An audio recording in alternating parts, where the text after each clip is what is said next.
Woodward Sports Network presents a sports show that's more than just sports. Welcome to The Bottom Line with U of M great and former NFL star Braylon Edwards and Ryan Ermanni. Sit back and let's talk some Detroit sports right now on The Bottom Line. And here we go. Tuesday, April 19, 2022. Ermanni and Edwards, Bottom Line, Woodward Sports Network. Ryan Ermanni, Braylon Edwards. Good afternoon to you, my friend. I had a nightmare last night, man. Oh. I had a nightmare. I promise you. It woke me out of sleep. It was probably around 3, 4 in the morning. Literally went to sleep, sleeping good. It's a good night's sleep so far. And then all of a sudden I had this dream that Michigan was playing against this team. And they had the ugliest color uniforms. They were just the ugliest uniforms ever. And they were just beating the hell out of Michigan. And I think this would have been third in a row. And I woke up out of a dead sleep. And I got rid of everything green in my house. I got rid of all the green stuff that I have in my house because I had a nightmare that Michigan State beat our ass yet again. What is Michigan State up to in East Lansing? They're very quiet right now. Did you Google I did. the meaning of that? I looked it up, man. I did some research, see what Mel Tucker was up to with the transfer portal. Saw they had some young receivers. You know, got a guy that started towards the end of last year when Naylor got injured. So I'm doing some research. They got an offensive line that's coming back. They're returning all their starters because the offensive line was a weak point last year, much like their secondary. But they're shoring it up. Guys look good. I'm nervous, man. When a team that goes 11-2 is that quiet in the offseason, they up to something. Or they could just be a flash in the pan, Braylon. I don't know, man. We'll see. This Mel Tucker guy, man, something about him. I was in Cleveland when he was in Cleveland. I know him as a person, as a coach. I don't know, man. They up to something, man. We need to do some investigation. Look at you hitting the show sideways to start. We haven't been talking about it. See, that's what happens, man. Like sharks, they get quiet and they just chill and they just let everybody talk about Colin Kaepernick at the spring game in Michigan, and then they strike in October. We can't have that happen, man. We got to be focused. Tom Mazawey along with us as well. Good afternoon to you, Tom. What up, buddy? Hey, Tigers-Yankees start a 3-game set today in the snow. That's nice. Looking forward to like some 40-mile-an-hour winds. Should be good. Should be a good one here in the weather. And while you mentioned the Tigers, we should mention off the top, they got the best possible news so far on Casey Mize and Matt Manning today. No structural damage on either of them. No surgery for Mize, no structural damage for Manning. Both going to be reevaluated, but no long-term absences we anticipate as of now. Now we're waiting on Javi Baez to get that thumb taken care of and get back out on that field. Want to jump to you real quick, Alex. Alex, I noticed that you were wearing a Rush T-shirt. I started listening to Rush just a little bit, you know, a bit of a novice, 2007 or 8, and then the movie I Love You, Man came out with Paul Rudd, Jason Segel. Obviously, Rush was what they bonded over. Tell me about Rush, man. Tell me about how you got into it and what you like about it. Rush is my all-time favorite rock band of all time. Okay. I'm wearing the tour T-shirt from their farewell tour in 2015. I went there for my 16th birthday present. Their music is just so powerful, and the way that they create so much beautiful noise, just the three of them, one bass guy that's also doing keyboards, and Geddy Lee, Alex Lifeson, who makes some of the greatest guitar solos ever, and then Neil Peart, rest in peace, God rest his soul, one of the best drummers of all time. That's just a trio that I can't even put into words how much I love this band. You agree with that, Sam? You like Rush too? You're a Rush guy? I like Rush. My favorite band of all time, though, is the Beatles. I'm a huge Beatles fan. Sam. They are the greatest band of all time. Look at you trying to get on Maz's good side. No, they are the greatest band of all time. That's all right. I don't care who likes them. I am the biggest Beatles fan of all time. I'm taking Queen over the Beatles. Queen over the Beatles? I'm taking Queen over the Beatles. I'm going to shut your mic off, Braylon. I'm taking Queen over the Beatles, man. They didn't have long enough. They got into it, the internal arguing, and it broke the group up. Yoko Ono, they didn't have enough time to be great. That's what's up. I'm obviously talking outside of my head. I'm joking. So, Braylon, this is pretty funny. So, Maz was in here shooting a little something, and so I've never sat in the Maz chair before. I have never put my butt down in the Maz chair, but I did today. It's a very unique look. It's a very unique positioning. First of all, you hold that microphone in your hand, which is Idiotic. Hilarious. I love that you're holding that microphone in your hand. Word. There's a meeting at 5 o'clock. Voice your concerns. Free Maz. Hashtag free Voice Maz. your concerns and at 5. I'm looking up at the desk and all that stuff. It is a unique look. I mean, we're hovering kind of down. Right. You're looking up. Like a gargoyles up there. I took a picture of this. Here it is. There's me in the Maz chair. I just look so nerdy. You look like a little boy. Look like a total dork. Yeah. In the Maz chair. That's how I have to look every day. You look like the fifth and final finder of the golden ticket for Willy Wonka. I was so happy to be sitting there in the Maz chair. I sit in there every once in a while when I do Big Deek Energy. Like when I do the show, like I'll come in here, talk to Darren, talk to Neil, and I sit in that show. And I see how it's easy to just kind of like do your own thing. Oh, man. It's like, yo, you guys do the show. You're living in your own little world over there. Yeah. Friggin' Maz. He's got his computer. He's holding that mic. How many takes did it take you to get that legend? 5 takes. You sure? Yeah, I got them all here. I counted about 13. I got them all here. Nah, I'm just joking. I was doing a spot for the Drew and Mike show. Hey, you were the real life Liberty Mutual commercial. I was Liberty Bibbity. No question about it. That is so great. I don't like when there are people around and I'm trying to do something. It is so funny. It screws me up. But you do so well at the reads. I know, but it screws. I don't know. There's something different about doing that than doing this. Kind of like us up here. I guess so. Kind of feel like it's more radio when you're doing your reads as opposed to maybe being on camera. Exactly. Exactly. Shooting a commercial. Exactly. Hey guys, it's Maz. Hey gang, it's Maz. Liberty. It's so great. By the way, thank you for shooting me in the snow last night. Oh my God! I had to bring that up to you. Did you see this video? I did. Of Maz being so upset about the snow yesterday. State of Michigan really grinds his gears. If you have not seen this video and you're on Twitter, go to our Woodward Sports page. You see Maz. Oh, do we have this? Oh, 1 second. We'll try to get it for you. So Maz, I parked out in front yesterday like a dummy. And I'm across the street. Instead of parking in the garage. So Maz says, can you take me across the street? Because you don't want to cross Woodward in this whiteout snow. Right. So I parked all the way down. From the minute we walked outside the Lady Jane's headquarters doors here, out front, he's complaining. He's bitching and complaining and moaning and swearing and cussing and dropping F-bombs. Right. I'm laughing the whole freaking way. And it was so funny. I had to pull out my phone and start recording it, and he didn't miss a beat. I mean, he just kept going. I'm dying throughout this whole thing. Here it is. I hate Michigan. I do. I hate Michigan.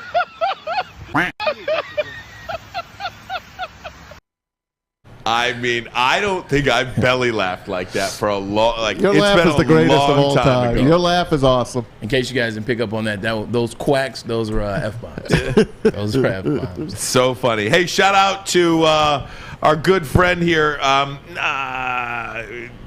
not that good of a friend. Not that good of a friend. Why am I name drawing a blank right now? Anyway. What's he do? Is he a boy or a girl? No, he's a boy. He's a boy. What else? What's he do? Name's drawn. What's he do? Wait a minute. Oh, Adam Morency.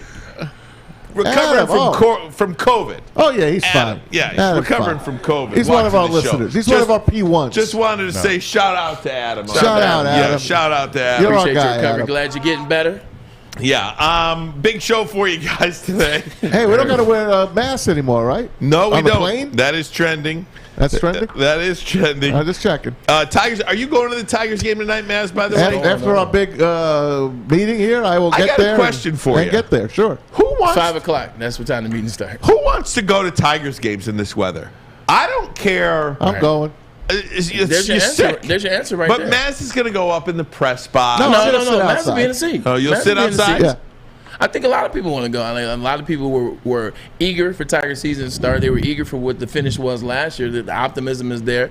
They don't care it's cold. And then there almost was a strike. There almost was a lockout for a while, and that didn't happen. So I think you got Aaron Judge, Giancarlo Stanton coming in town. It is the Yankees and it's the Tigers. Miggy is literally 5 hits away. Obviously, he's not going to get him tonight. Oh yeah, but he is.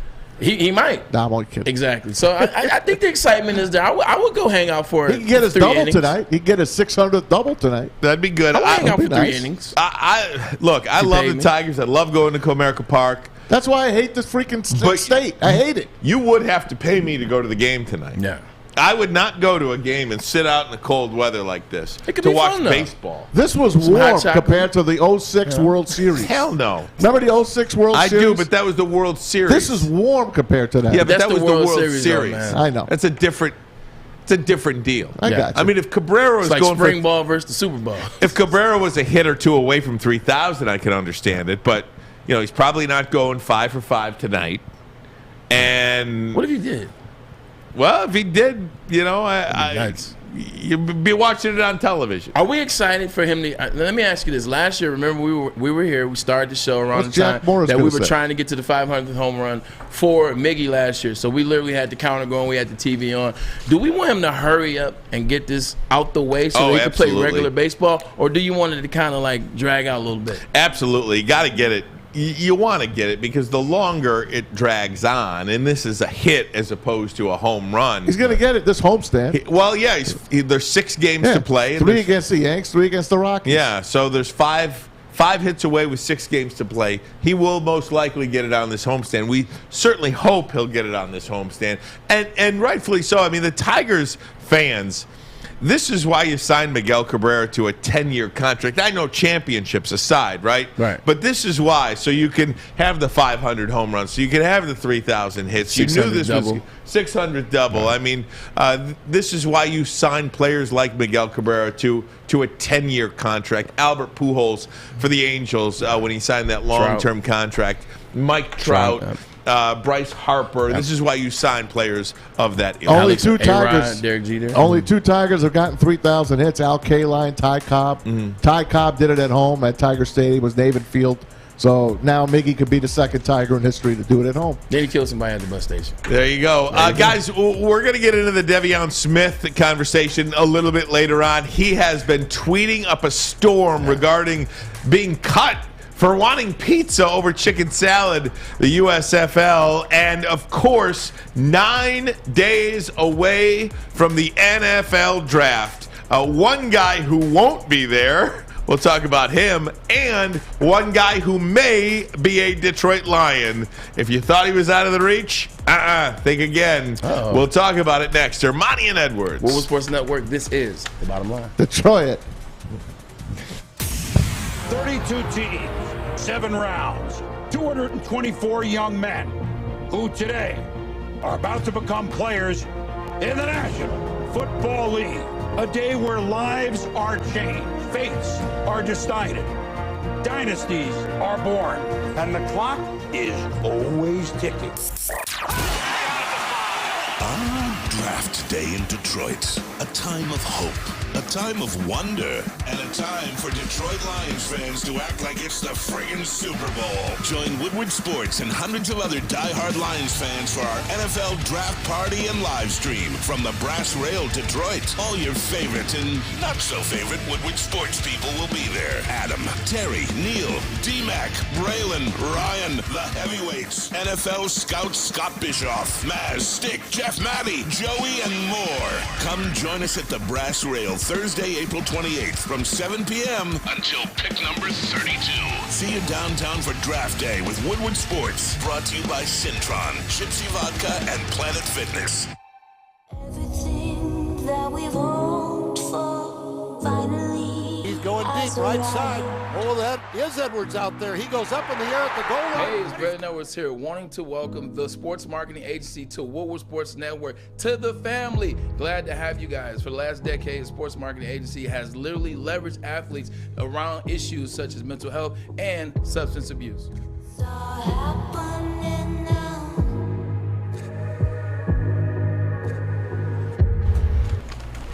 Hey, gang! Hey! What's going on, buddy? I want to tell you about Guardian Alarm. Yep, they're your local security experts. You see that black and yellow sign out in front of your house, tells the bad guys one thing. Stay out. It tells them to stay out, buddy. That's right. Don't come Whether in it's here. for your home or your business, a good defense on and off the field that helps you feel safe. 24/7 local monitoring, state-of-the-art technology. You can check in on your home or your business, control your lights, your temperatures, detect smoke, carbon monoxide, even going to let you lock and unlock your doors. All you have to do is call this number above my head. 1-800-STAY-OUT. 1-800-STAY-OUT. Get out of here. Stay out of here. Guardian Alarm, your local security expert. We ask that you stay out. Guys, the more this thing goes on, talking NFL draft, 9 days away, the ebbs and the flows, this guy going here, that guy going there.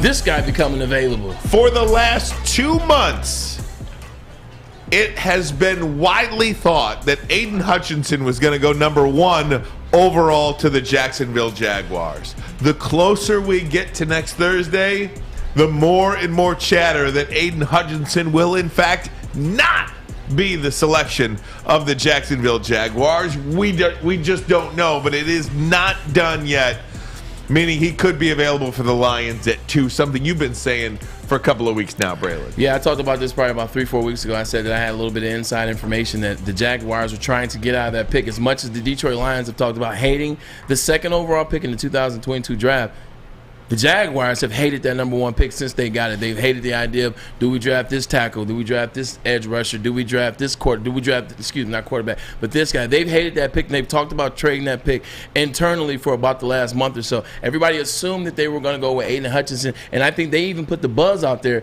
that they may want to have taken Aiden Hutchinson after the combine, just like we talked about Malik Willis, driving that stop price up so that somebody will come in and swoop that pick for him and say, hey, you know what, we want Aiden Hutchinson a little bit more than you.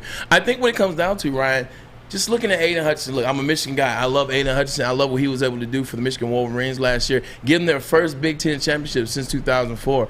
But I think people are trying to talk themselves into drafting Aiden Hutchinson number 1 overall or number 2 overall. You're trying to draft yourself. Look, his ceiling isn't that high. His floor is phenomenal. Like, the floor is phenomenal on him. You kind of know what you're going to get out of him. You know you're going to get a guy that's going to be reliable. You know you're going to get a guy that can play in the run game as well as in the pass game. He can get to the quarterback, and you know what type of pedigree he has. You know Michigan. You know his father. You saw him last year operate in big game moments. He was there. That's when he played his best football. Penn State, 3 sacks. Michigan State, 3 sacks. Ohio State, 3 sacks. Played his best football at Iowa, the Big Ten championship game. Had a sack, player of the game, etc. But is he special enough to be number 1 overall? Like, is he special to be number 2? Like, when you're thinking about players, they got to be special to be in that pick. And I think the Jaguars are looking at it from that standpoint. Look, we want an edge rusher, but we don't know if he's that special or not. Now you're hearing them talk about Trayvon Walker. His floor is not nearly as good as Aiden Hutchinson, but the ceiling is what people are looking for. You're looking for that potential. So you're hearing Trayvon Walker, the Jacksonville Jaguars, which I think is preposterous, but you're hearing it. We're also hearing Tom Mazawey, Evan Neal, the offensive tackle to the Jacksonville Jaguars. He is back in the mix. Why the heck not, man? Yeah. You got your prize pig and Trevor Lawrence. You got to protect him. Yeah, they signed their free agent guy, but he wasn't a top-of-the-line offensive lineman anyway. Deal. Huh? On a 1-year deal. Yeah, on a 1-year deal. That doesn't mean they're done with their offensive line. Look at the Lions last year when they already had a good offensive line. They went and got Penei Sewell against Micah Parsons. Done deal. They got it. Now their line is even better than before. Jacksonville is behind the 8 ball. So's the Cincinnati Bengals. They need to improve their line as well. My pick it's the only pick. You got to get a quarterback at that number 2 slot, if you ask me. Well, I don't disagree with you, Maz. You know what, Malik Willis? He's here today. Then get me another quarterback. Then Malik Willis is here today. Here's the thing about it. In these mock drafts, SI.com, Monday Morning Quarterback has Hutchinson too. It almost seems like, regardless of who's doing the mock draft, there's a period of time where, like, Hutchinson is 1, so and so at 2, and now there's a period of time where everybody's on the Hutchinson is 2 train. Yeah. NFL Network's Peter Schrager put out his mock draft today. He's got Hutchinson going number 2. Coincidentally, he has Matt Corral going 32 to Detroit. SI.com Monday Morning Quarterback has Drake London also going to the Lions with their later first-round pick. They have them trading up with Miami. Yes. Number 26 or so. London ain't going to last to 26. No, I completely agree with you. But it almost seems like everybody always has the same guy mocked at a certain period of time. So is this just one guy picking up on something, or is this a situation where there are enough people talking who are in the know where there's a real possibility that Hutchinson's going to fall to the Lions? I agree with Tom here. I agree with Maz. You can't win in this league without a quarterback at a rookie deal. You can't do it. And whoever your quarterback is, if it's not Malik Willis, if you want to take Kenny Pickett at whatever, go ahead. Fine.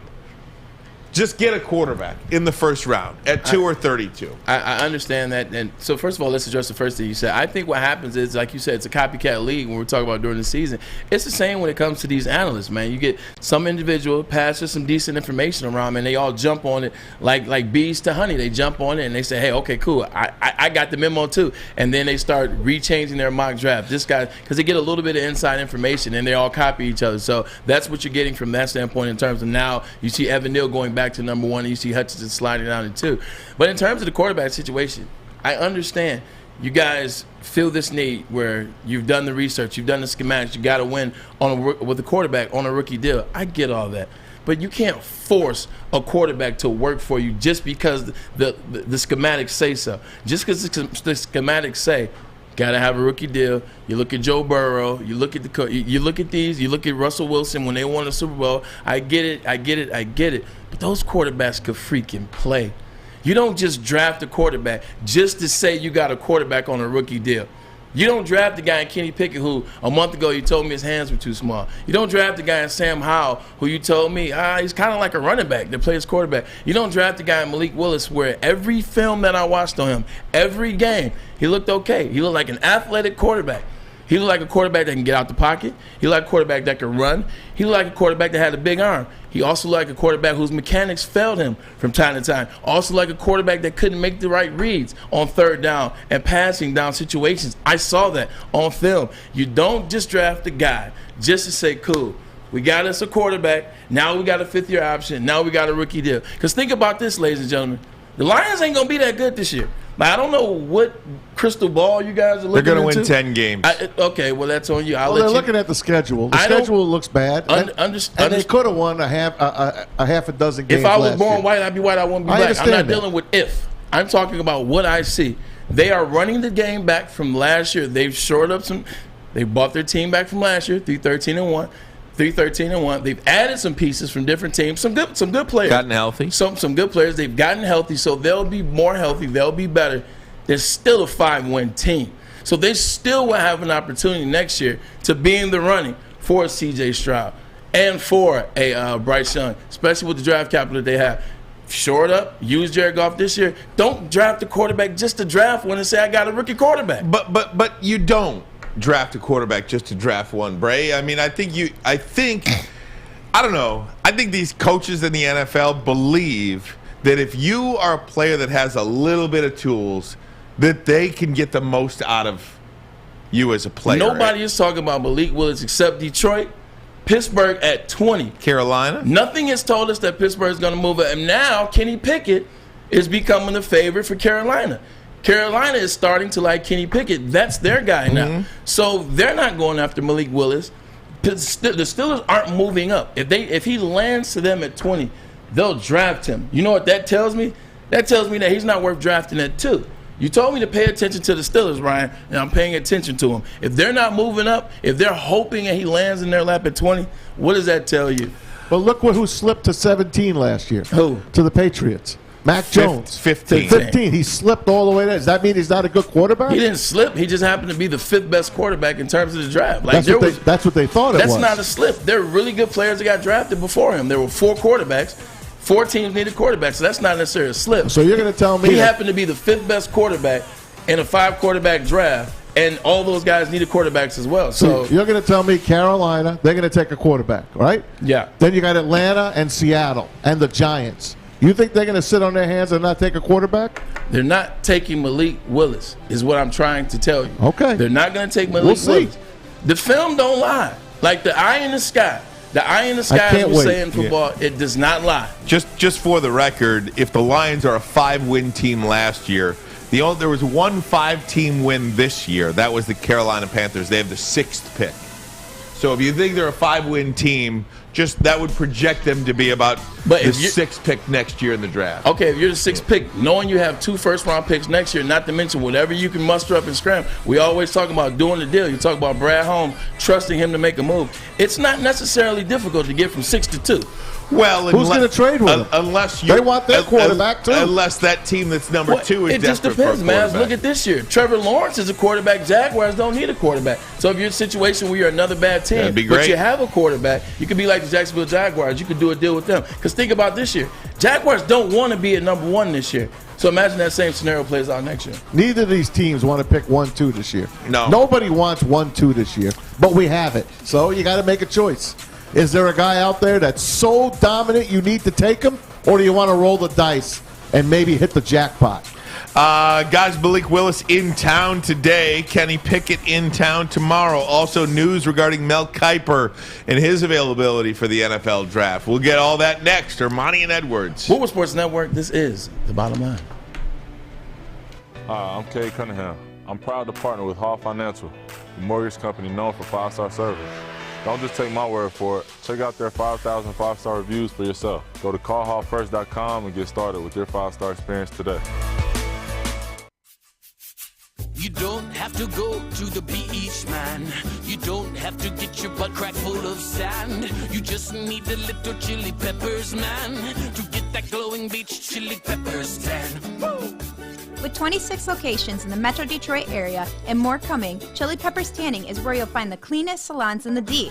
Join the Pepper Club for the best deals on unlimited tanning. Head to chilipepperstanning.com. You just need a little chili peppers, man.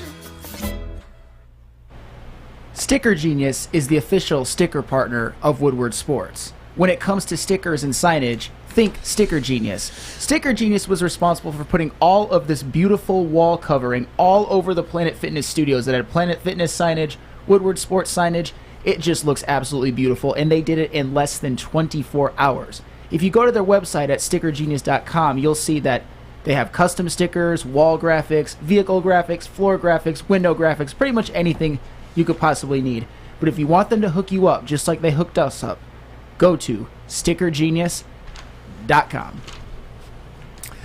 Hey gang, I want to tell you about Les Stanford Chevrolet Cadillac, located in Dearborn on Michigan Avenue. Les Stanford, your Corvette king. GM announced that all-new 2023 Corvette Z06, flat plane V8 capable of 670 horsepower, making it the most powerful naturally aspirated V8 in production. How about 0 to 60 in 2.6 seconds? For more, head over to CorvetteKing.com, CorvetteKing.com, or for all your other Chevy or Cadillac needs, LesStanford.com, LesStanford.com. Find new roads.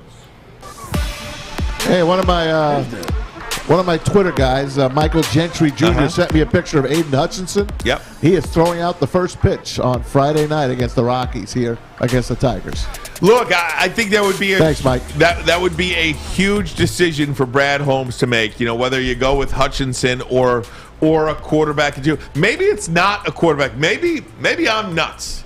Maybe I have no idea what I'm talking about, which is potentially could be the case. I disagree with you. You know what you're talking about. Like, you have to have a quarterback, an elite quarterback, and a quarterback on a rookie deal. Everything that you've said so far leading up to this draft, and especially as about taking a quarterback and being on that rookie deal, you're spot on with all that. Your schematics, your data, it all checks out. The only thing is, he's not in this draft. Okay, so I guess my point would be, if somebody is good enough to go at 6 or at 8 or at 9 in this particular draft, which is just a bunch of guys, right?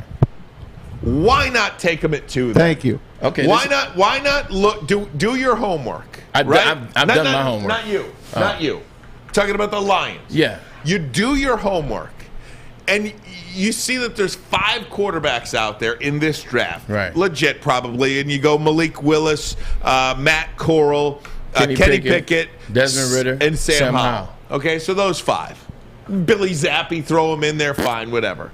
Carson Strong, however you want to project these guys out. Shea Patterson, since we're throwing names out you there. have the option. You have the opportunity to take the best one of those guys at number 2. The number one, right. You've done all this homework. You've done all this research. You've done all this scouting. You can choose the best one of these guys. In a draft with no Chase Young, in a draft with no Myles Garrett, in a draft with no Darrelle Revis, maybe Sauce Gardner's as close as there would come. Right. How you can't go with Mike Tannenbaum's level of general managering, for lack of a better way to say it, where every year you take the quarterback. You got an opportunity to take the best quarterback out there on your board, coach him up, let him sit for a year, develop. Maybe, heaven forbid, you couldn't score for squat last year in the red zone. Maybe you can draft a guy like Willis and at least put him in a Trey Lance situation in San Francisco. Trey Lance didn't play last year. On the goal line, he did. There were packages on the goal line that he did. Maybe this is a Before he got hurt. You're maybe right. This is a different wrinkle that you can add. I'm just saying, the quarterback position is the most important position in sports. If you can get the best guy in any particular draft, go get him. Rather than just having a guy. What Mike Tannenbaum said, he didn't say draft Malik Willis at 2. He said draft a quarterback every year, like the Green Bay model. He didn't say draft Malik Willis at 2. I understand what you're saying. Carolina's desperate.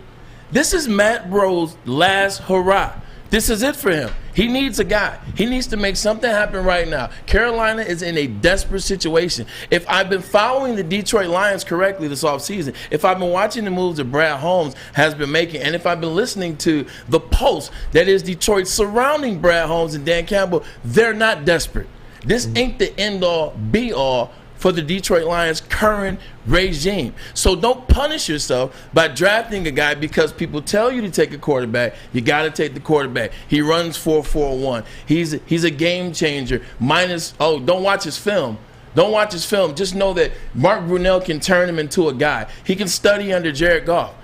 I don't buy in that rhetoric. We're not the Carolina Panthers. Keep going with the system of play that you've worked right now. Draft your edge rushers. Kayvon Thibodeau is a player. Sauce Gardner is a player. You will be able to get rush ends at that 32nd pick, as well as linebackers and wide receivers at that 32nd pick. That quarterback with Malik Willis, we're not a franchise built like the Pittsburgh Steelers. The Pittsburgh Steelers always have a foundation. They have a foundation. If they draft Malik Willis and it doesn't work out, they will be able to make it work within 3 years. They will find a way to get him out of there, get the next man in, or figure it out. Because they're going to have a good defense. They're going to have the T.J. Watts, the Cameron Haywards. They're going to have Minkah Fitzpatrick. They have an identity that is synonymous with them. They lead the league in sacks every year. They have the most sacks in NFL history with 958. With that being said, we can't afford for Malik Willis not to work. When I say we, I'm talking about the Detroit Lions. They can't afford for him not to work at 2 when you got Kayvon Thibodeau and you got a couple that you know are going to be Pro Bowl players. Maybe 1, maybe 2, maybe 7. They can't afford it. The Pittsburgh Steelers can afford it. We can't. There's one lock in the draft. And it's Sauce Gardner. Okay? That's it. I'll give you that. That's it. If you want a guy I think Stingley Jr. too. If you want a guy, this guy's better. Yeah. If you looks like it. If you want the guy in this draft, you take Sauce. I'm good with that too. If you want to roll the dice on your quarterback, you take Malik Willis and you hope you hit gold. Look, I think there's another lock in this draft. Thibodeau, all those guys. I think there's Jermaine Johnson. Yeah, I like him. I like him. He's moving up. There's some guys that can really play. The only thing is, and I'll digress after this, Ryan. I'm just saying, picking Malik at 2 is tough because everything tells us it's not going to work.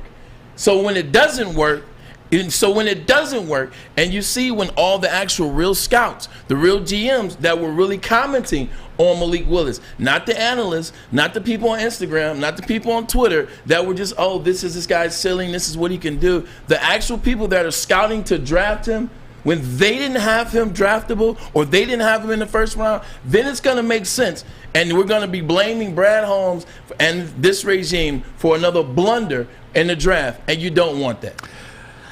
2 things. There's another guy that's an absolute lock to be great in the NFL out of this draft, and it's Garrett Wilson, the wide receiver from Ohio State. To me, he's worthy of a number 2 pick. I like him a lot. That guy is a lock to be great. I love in the receiver NFL. class. I love it. Is a lock to be great. And number 2, I hope Malik Willis friggin' turns out to be an All-Pro, wins 3 Super Bowls, and just friggin' tears up the friggin' league. I think he has it. This kid is magnificent. And maybe he was not as good as he was in college because the talent around him was not as good in college. This kid is gonna be great. And maybe it doesn't show on the tape. Maybe it didn't show at Liberty. But this kid has every single thing that you want in a quarterback. And he's gonna be great, except accuracy, and except decision making. Okay, that's what they were saying vision. about Josh Allen too. Except vision. Look at Josh Allen's first year in the NFL. But I've seen Josh Allen's college football tape. I've seen his highlight. I've seen his film. I saw enough there. Listen, I had a teammate that I played with at King High School. Nicest guy ever. Decent speed. He was okay. He was on the football team. Good grades. Sweetheart. Nice guy. Like, he was spiritual. Really good guy. He actually transferred to Gallagher too. Couldn't play a lick of football. I wanted so bad for this guy to be the guy. I wanted so bad for him to have success because he was such a nice guy. Because he said all the right things. Because he meant all the right things. Because he had a little bit of speed. Because he had a little bit of height. I wanted so bad for him to have some success like me. Guess what? I can't want him to have success and he can't be that guy. Malik Willis isn't that guy. Like, I'm telling you, name me a quarterback. And don't worry, I'll wait throughout the show. Name me a quarterback that didn't have success in college, but turned it out in the NFL. Don't worry, I'll be here till 4. Well, I'd have to think about it, but I could name you about 15 Heisman Trophy winning quarterbacks that sucked. But I didn't say anything about Heisman Trophy winners. I'm talking about Malik Willis. I'm talking about the second pick overall in the 2022 draft. What are you asking? Define not good. I mean, Malik Willis. Name me a quarterback that did not win in college. What do you mean win? He won at Liberty. No, he means show him a college quarterback that didn't look good that became really good in the NFL. That's what he's saying. Well, I don't know. I don't know how Brett Favre was in college. I don't know. His name popped up. I'm sure he threw a ton of interceptions. Aaron Rodgers sucked. Aaron Rodgers was 11-1 at Cal. Well, his senior year, he was 11-1. We're just guessing right now. But once again, I mean, what? He won 7 games. He was 11-1 at Cal. That's a winner to me. I'm saying Malik Willis won. He was 7-4. 7-4 is winning. Excuse me. Well, you know what? If 7-4 is good enough to draft you a second pick, take Malik Willis. I digress. Hey, look, there's 21 kids showing up to the draft. He's one of them. He's going to be there in Vegas. So he must be pretty good. If he goes 6 and the Carolina Panthers get to a Super Bowl before the Detroit Lions. You can't even name me another player on the Carolina Panthers outside of Robbie Anderson because we just talked about him. Christian not one McCaffrey. Baker.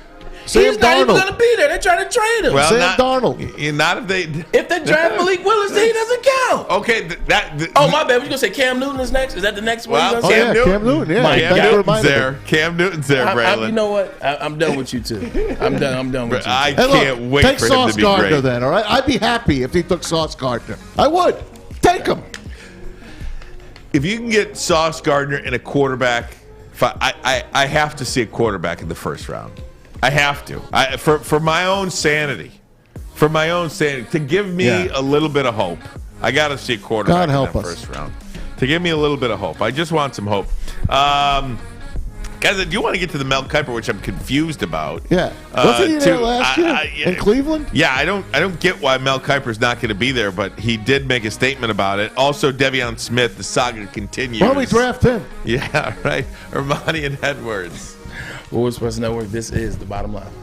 There's Garrett Wilson. Hey, he's a bad boy. Hi, my diamonds. It's Crystal with an X. You want to get hot and perfect like me? Here's my super easy routine. Drink at least a gallon of water before you wake up. Attach a weight to everything in your house. Sell your car and just sprint everywhere. Scream when you exhale.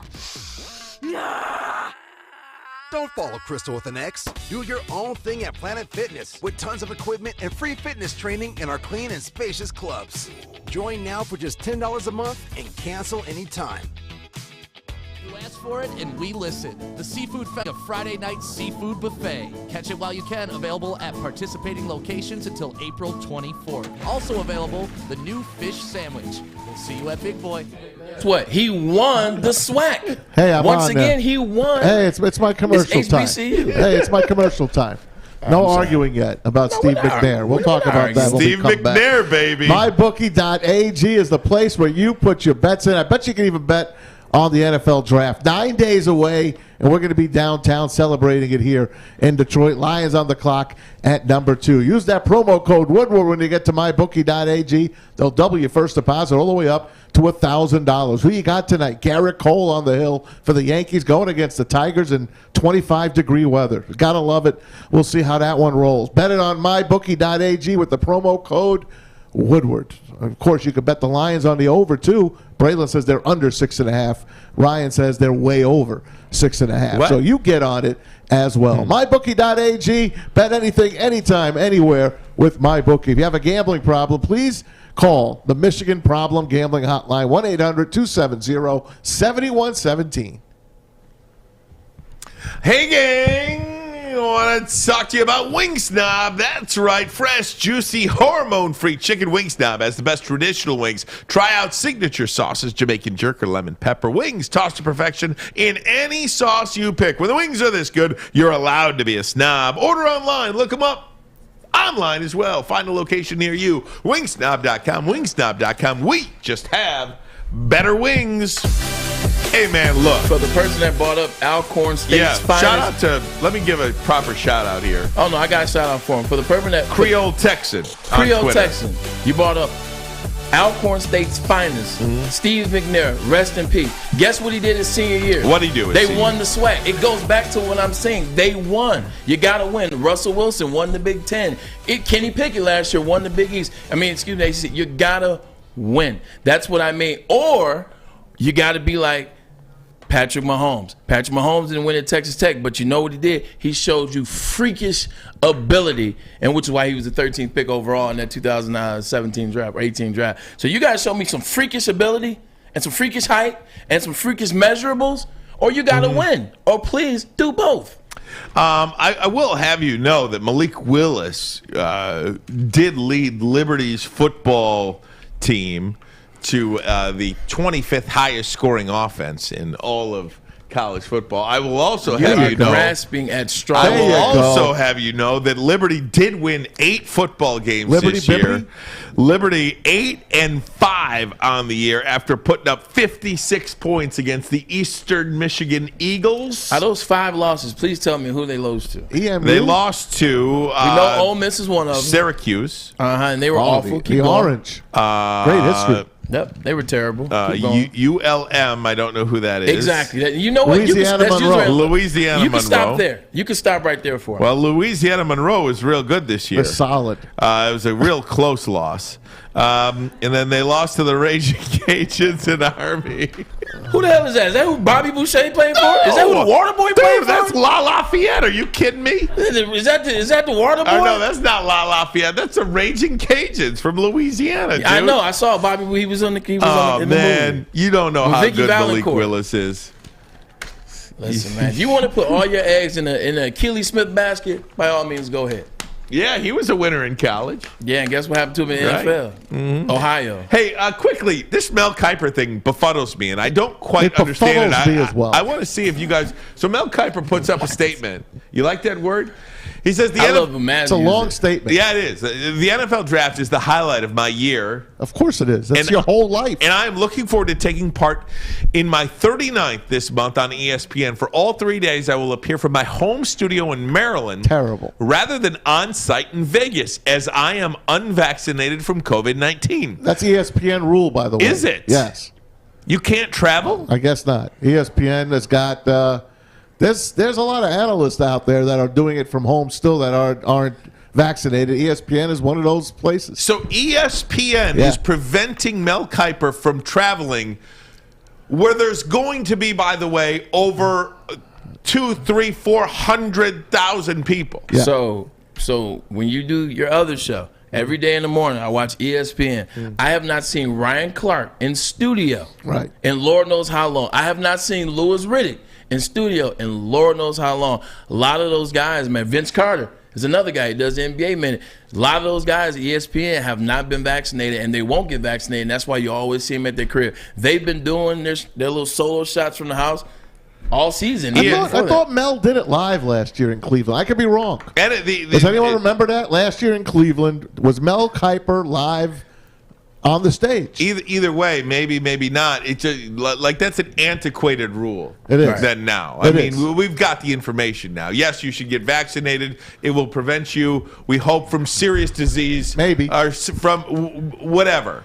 But you know, they have a higher up though. Like, you know, ESPN obviously is owned by Disney, so maybe it's a Disney thing. I don't know. Yeah, well, that Disney is really something else. It's not, you know, that Disney's really something else. They've always been something. They're letting their mascots go around kiss people now. I don't get it. Like, you can get it. I know somebody right now that is vaxxed, boosted, and really friggin' sick from COVID-19. I mean, really friggin' sick. So, I mean, it doesn't. Well, I don't want to. You shouldn't be prevented from working. Right. You shouldn't be prevented from. Well, they're not preventing him. He just has to do it from home. How many of these, like 300,000, 400,000, 500,000 people that are going to be in Vegas are vaxxed? Half of them. And they're going to let their own employees be around? Well, look what happened with Kyrie. Players that weren't vaxxed from another team were able to play in New York, but Kyrie wasn't allowed to play. The rules are stupid. It's crazy. I don't know. I mean, will we even miss him on the desk? I mean, he'll still be there. I know. But you know there's going to be like a little delay. They'll talk on top of each other. I miss Boomer on the draft. I miss Chris Berman on the draft. Oh, I love the Boomer. You know, I mean, I do. I miss Boomer on the draft. I think this draft is all about Kiper, really. Not so much Thursday, Friday, but that Saturday 4 through 7 rounds. Oh, you know, I mean, that's good through. No, I like him all the time. Yeah, that's what we like about him. Yeah, I do too. That's who he is. This is his party. I don't get it, man. I don't get it. Maybe I'm the nut job. No, you're not. I just don't understand. There's going to be hundreds of thousands of people there. You're going to subject your employees who are vaxxed to all these people? I guess so. You can still get it. Yeah. I just guess so. I don't know. I don't know. It works for them. I mean, shoot. Like, we don't work for ESPN. So. Right. Well, thank God. We'll miss you, Mel. Yeah, right. We'll miss you. He's going to be there. What are you talking about? I'll be on the screen.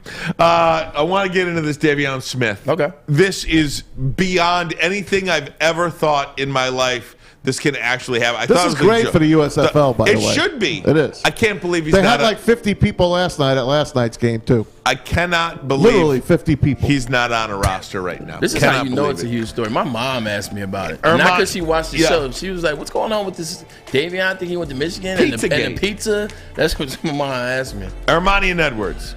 Woodward Sports Network. This is the bottom line. Life is full of hard choices. We're here to make one of life's biggest decisions as simple as possible. My name is Christina Gennari, and for over 20 years, I've helped hundreds of families buy and sell homes. We cover all of Metro Detroit and more, from large luxury homes to starter homes.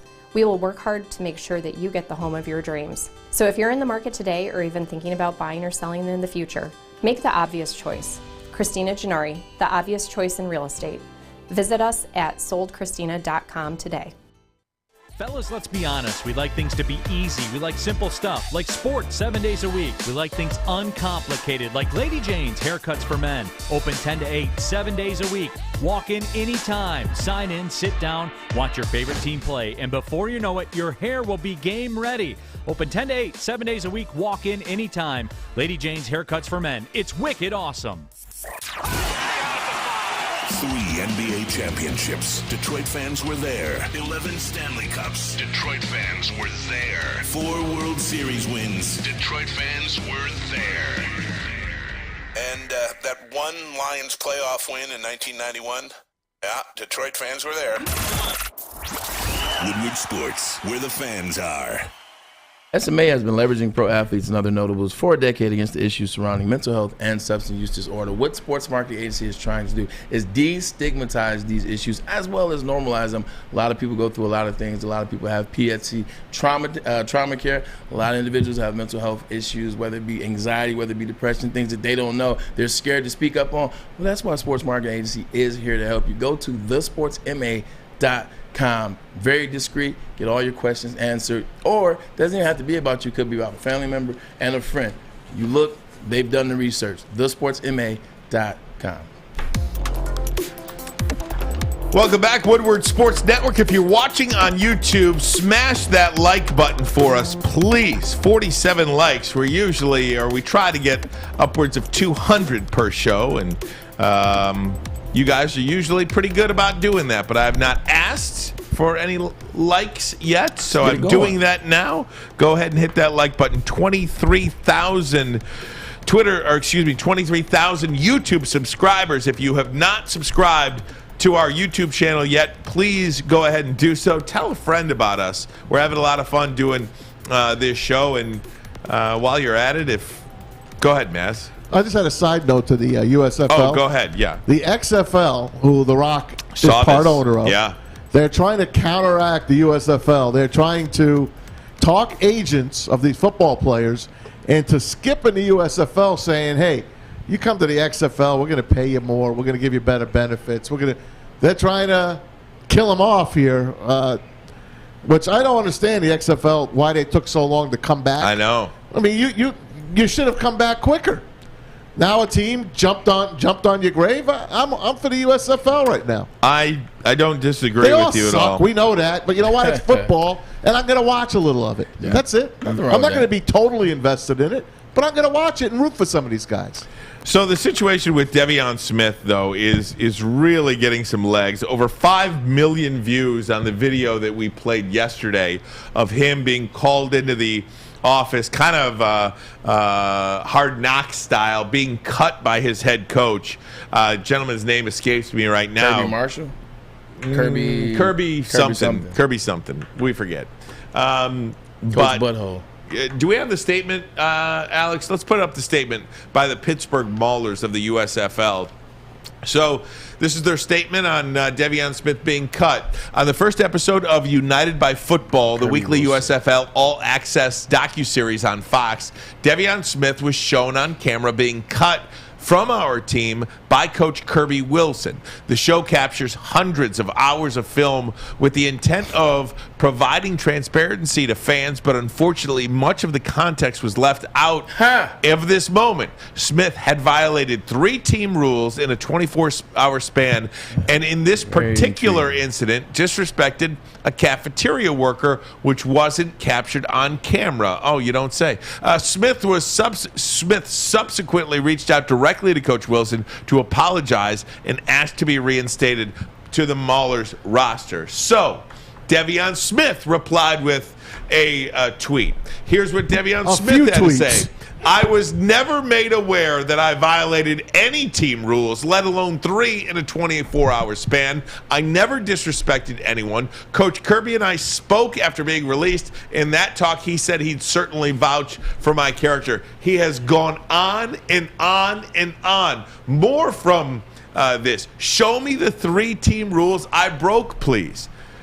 He has continued to tweet this morning. This is incredible stuff. And so good for the USFL. I cannot understand, though, how De'Veon Smith has not been signed by another USFL team. That befuddles me. Maybe they're not allowed. Can't be. They all live in the same hotel. Well, it's got nothing against the players.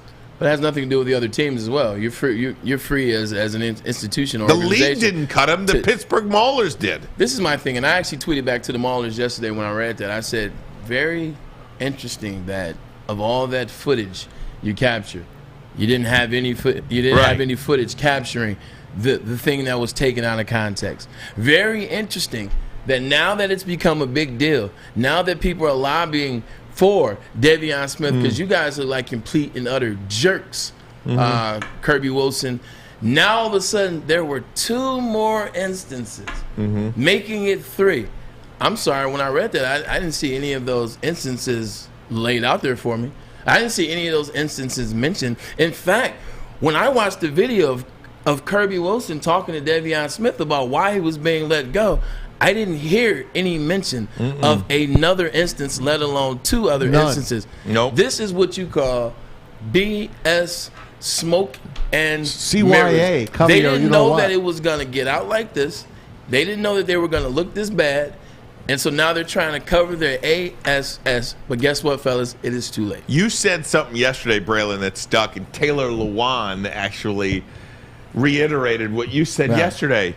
This is what happens when you give somebody that's never had power before when you give them power. 100%. It's the only reason that I could ever imagine he be cut for this reason. And now you're trying to not only kick him, but step on him while he's down and bury him. Why are they doing this to this guy? Look, I don't want to make this about Michigan because it is It's not. not. But this gets to and the one thing that I can say about Michigan Wolverines as it relates to football players, basketball players, hockey, and the list goes on. Character is never anything you have to question when a man comes from the University of Michigan. For the most part, like University of Michigan, they're upstanding. This does not go lockstep with Michigan. Do you It does know not Devion Smith? I do. I actually sent the picture to the group chat. Well, we went to oh my God, we went to the soccer game in 2016. Soccer?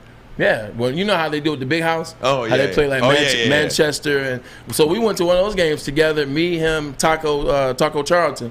This is back in 2016. This is right after their last season. So, yeah, I know him a little bit, enough to go to that game. I sent it to the group chat, but good kid. Like, all the kids that go to Michigan, good. Like, everybody has their whatever, you know, when they're not being on camera or whatever, but good kid. Good values, good morals. Like, my brother knows him as well. Berkeley knows him. He's not the type of individual to do 2, let alone 3 things, you know, and they can't prove it. Here, I'm pleading with the USFL here today because I want the USFL to stick around. I think there's room for the league. Here's a quick way to get people invested in the USFL. Sign Devion Smith and let everybody know when he's going to be on television. Let everybody know when the first game Devion Smith plays, because you have an opportunity here to at least get eyeballs on the games. It's the quickest way to get eyeballs on it. This is a freaking gift. I got something else for you to get people into games. A sponsorship. You got to add pizza sponsor to it. Yeah, get people into games. Give them pizza and chicken salad free. Just give it to them. Get in the stands. I'll give you pizza and chicken salad. Keep the chicken salad, but keep the pizza. I'm just saying, Devion Smith chicken salad. I mean, I could help out with the marketing. It's not. I mean, hard. this is a layup. It's not even hard. All these pizza places that originate in Michigan, somebody can jump on this one and win big, or at least win for the next 2 months. Yeah, I don't know, man. It's real interesting. It's real interesting how this one is playing out. Over 5 million views on that, and the reason why it's viewed so highly is because everybody's trying to figure out what the hell. It can't be right. You know, I showed a couple people this morning. Like, that can't be true. There's got to be something else. There's got to be something else. There's nothing else. The USFL put that out as a promo piece too. It's like they're inside the NFL. Yeah. It's like Hard Knocks for them. How did they not think that people were going to say, you guys look like a bunch of idiots? Disgusting. Because like you said, all Kirby Wilson said to him is, you disobeyed. It's in the rule book. You see it. It's in the rule book. And then you wanted chicken salad? That was the deal. And then did you see how fast he got his ass up and got up out that and he room? left. Like, he looked like Usain Bolt. There's a picture right there. That's when we were at Davie. Look at Alex. Alex Mayer coming through. He doesn't even like Michigan, but he put up the big house. Represent that tunnel right there. That was Amari Darboh, Taco Charlton. Amari Darboh, how's he doing? What's he up to? Nothing. Absolutely. He was a good player. He was. He was a real good player at Michigan, but he ain't doing nothing in the league, man. Something about. But that's why we got Ron Bellamy. That's it. That's why we got Ron Bellamy now, though. That's what's up. But just looking at, I think, and it goes back to, they already had set that up between the USFL, between the Michigan Panthers over the team. They were going to cut him. They were going to do it on camera. They made up some reason to cut him. They were ready. Because they wanted to make it look like Hard Knocks. They wanted to make it seem like they had something like Hard Knocks, something for you to watch, something you'd be like, oh, man, it's drama, it's plot twist, it's crazy. They legitimately came up with that BS.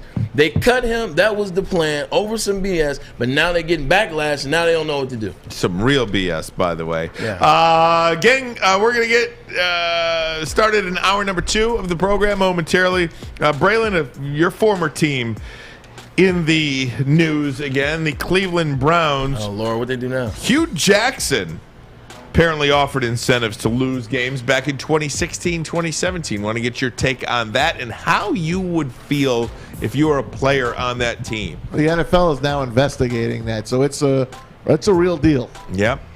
So we'll do that next. Some Tigers talk, some NBA talk. We got a lot going on here. Ermanni and Edwards. Woodward Sports Network, this is the bottom line. We got to get them to smash that like button. Smash it. Smash it and bang it. 32 teams, 7 rounds, 224 young men who today are about to become players in the National Football League. A day where lives are changed, fates are decided, dynasties are born, and the clock is always ticking.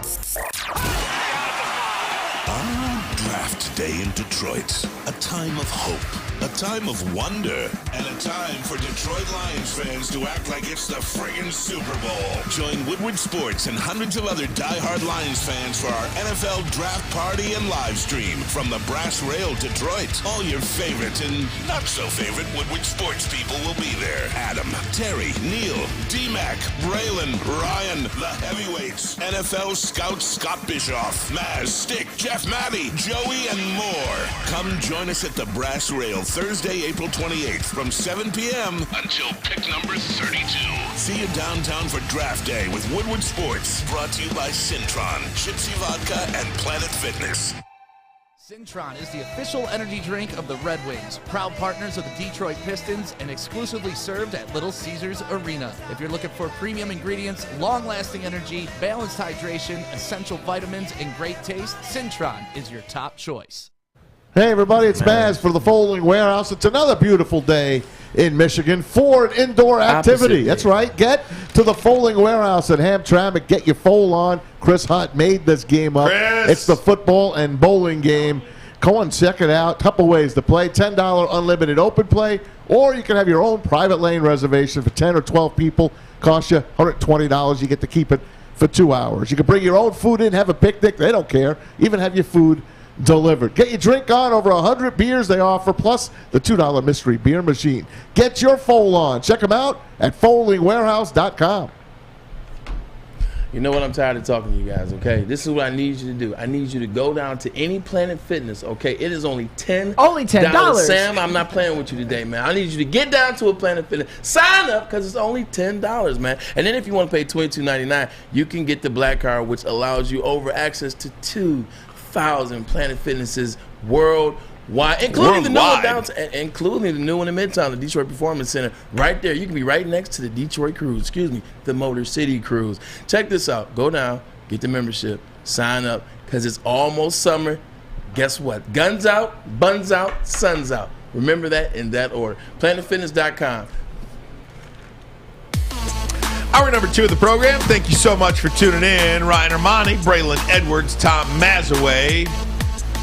Woodward Sports Network. Hopefully you give the guys in the morning a listen. Adam Baydoun, Terry Foster, Jeff Iafrady. We're Maddie killing it in the morning. And, of course, Neil Rule and Darren McCarty.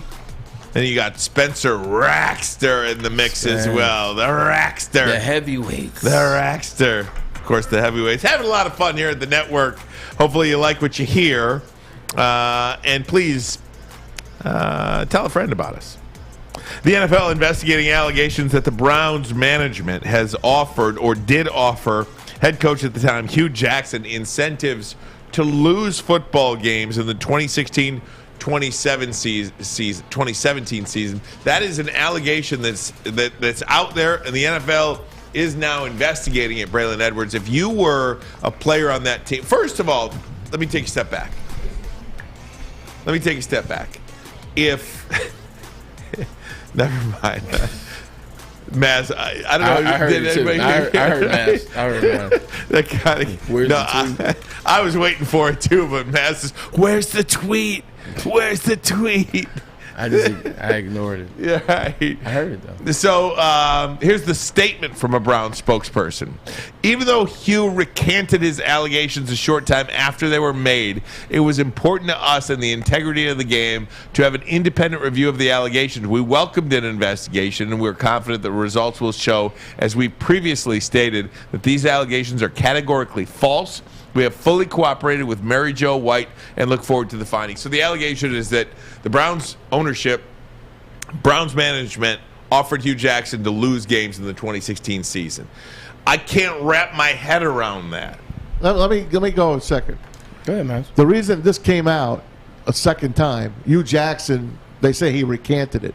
The reason he said it was when Brian Flores told everybody in his lawsuit that Stephen Ross wanted him to lose games. So then Hugh Jackson came out a day later to aid Brian Flores and said, well, I could top that. They wanted me to lose games in 2016, 2017, just to stick it to the Browns and, get going. And then he took it back. But you can't take those words back. Bray? I know Hugh Jackman, he was the wide receivers coach for the Cincinnati Bengals when I was playing with the Cleveland Browns, developed a relationship. Good guy, honest man. So I have never had a reason to doubt his word. I don't believe it was a recant in the sense of trying to really take something back because you said a lie. I think maybe he didn't want to be part of the bigger picture, part of the bigger deal, so he took it back. But I think he stands by what he says. I think it's not a situation where Brian Flores is the only one that was come to with Stephen Ross and asked to lose games. And for Brian Flores to say it, Brian Flores, everything he said, he took a very meticulous time with. He made sure he got his words right. He didn't mess his words up. Everything he says, he believes. Everything he says to him happened. I think the same with Hugh Jackson. I think Hugh Jackson wasn't coming out of support of one black coach to another. I think he was coming out of support they told me to do that same BS. And I think he was saying, hey, it could have been any coach. And I think he was coming from Cleveland. It's an iffy program up there. So do I believe it? I have no reason not to believe Hugh Jackson. I don't like that he recanted because it does make it a level of it seems a little fishy that you would recant. So I don't like that. But Hugh Jackson's never given me a reason to not trust in him. And I think if it happened to Brian Flores, it can happen anywhere in this league. They probably reminded Hugh Jackson, hey, we paid you a lot of money to lose. You better shut your mouth. Oh, yeah, okay, yeah, you're right. It didn't happen. I think there's two ways to lose games as an organization, right? I mean, how many of us down the stretch were wanting the Detroit Pistons to lose games to ensure that they would have a top or a bottom three record in the NBA? I'll raise my hand. Yeah. We all did. There's ways I wanted the Lions to lose too. Right. But there's ways to do that. Like, I can envision Troy Weaver getting with what's the name of the Pistons coach? Dwayne Casey. Thank you. Getting with Dwayne Casey and saying, Dwayne, sit everybody down. Yes. Because you're Dwayne Casey, you're not getting fired. You know you're coming back, so this helps you too, right? I can envision that. And then I guess where you bring out money to pay a coach to lose games is if you are considering firing them over it. Like, if you're going to fire the coach, you say, here, this is your hush money. You don't say a word. So I think there's two ways to go about it. Yeah. You're going to fire the guy so you pay him for his silence, or you're going to keep the guy so you work with him and how you can get in better standing for next year's draft. I agree with that. I agree with your logic of thinking. I think the thing that draws into more question is the franchise that it's around. It's a Cleveland, 100%. It's the Cleveland Browns. Cleveland Browns have been a you-know-what show since they came back in 1999. They've had a ton of different head coaches. Hell, they've even had 3 different owners since they've come back in 1999. They've had a ton of GMs, ton of different regimes, and it's like fly-by-night, a lot of moving parts in Cleveland. I can easily see this to be true. If they would have said this about, I don't know, Green Bay, I'd tell them they were full of it. If they would have told me that, insert good organization, the Baltimore Ravens, if they would have told me about that, I'd say, you're effing lying. But the Cleveland Browns, I can see it to be true. You know, I just go back to being able to sit guys. Now, would you sit healthy players in football? Maybe. Football is tougher than basketball. Did you have doubts when you were playing? Did you look around and say, what the hell are we doing? All the time. It was Cleveland. So, yeah, I said that all the time. But also, like, guys, see, football, they kind of help you, okay? Football, they tend to help you in the end of the season. Last year, we talked about the Detroit Lions. And we talked about, how do you want to finish in December? Ryan, you asked me that question at Tin Roof. What are you looking for? Or actually here, you said, what are you looking for from the Lions in December? I said, I want to see how many guys finish the season. I want to see how many guys will come up with those random, I got a hamstring. I got a turf toe. Because I saw that in Cleveland. Like when we were bad, I had a bad year in 2008. I dropped a lot of passes. But guess what? I played all 16 of them games. And I saw a lot of those guys. Many guys that played here, and you know what I'm talking about, big played here, and that in those last 4 games, they shut it down. Right. They come up with injuries. They go to the training room. They make injuries up. They don't want to play. They shut it down. So from that perspective, they almost tend to help you in the NFL around December. Those teams are going to be losing because guys don't want to play anyway. That's why it was good to see the Detroit Lions finish the way they did. I do feel bad for players, though, that play for those organizations because you ultimately want to go to an organization that tries to win games and win championships, not lose games and get better draft position. I mean, you're toying with somebody's livelihood. You're toying with somebody, you work your whole life to do everything right to make it to the NFL, and then you finally get there, you're ready to show up and ball, and you go to a team that is trying to lose games. That has to be, I can't imagine that. Even bigger than that, it's not even necessarily just about, them tanking, them trying to lose games, and now you're like, you find out, and you're like, I'm out here busting my butt, and I'm giving my all. It's deeper than that. It's the mental that it's affected by. Like, just imagine being somewhere 5, 6 years, 7 years, and all they do is try to tank. All they do is try to lose games. All they do is lose. It messes with your mind. Am I a loser? Are we losers? This is all we're up to, especially after coming out of the Big Ten, winning, back-to-back Big Ten championships and expecting to win at a high level. Got there, you lose. It weighs on your mental. And then to turn around and find out that possibly they were losing games on purpose. You talk about needing SMA. SMA.com. That's a real deal. That's what's up. Message your mental up. Braylon, I want to talk about Cam Newton next. Lord. We're going to play you the clip that was... Was he wearing a hat when he said it? I don't remember. I think he was. Yeah, I think he was. Bad. So Cam Newton had some comments about women last week, and we have not gotten to it, but I do want to play it for our audience and get your take on it. We're talking about women in sports, women talking about sports, and he kind of had, This isn't his first time, his first brush talking about women in sports. Remember the press conference? He got in trouble for that press conference when she was breaking down film and he laughed. Hey, man. This is what it's kind of like that. We'll play it for you next. Ermanni and Edwards. Hey, the sun's coming out. What was supposed to happen? This is the bottom line. 6 dark corners, a driveway and a patio, 5 windows that could become doors. Every house has unique security challenges. Guardian Alarm has more tech, more team, and more ways to help keep them all safe. Get a professionally designed and installed security and smart home system from Guardian Alarm. Sign up today and get a free video device. Guardian Alarm. Smart, right from the start. Call 1-800-STAY-OUT. Woodward Avenue, the first paved road in America. Woodward Sports, the first sports network born in Detroit and made for Detroit.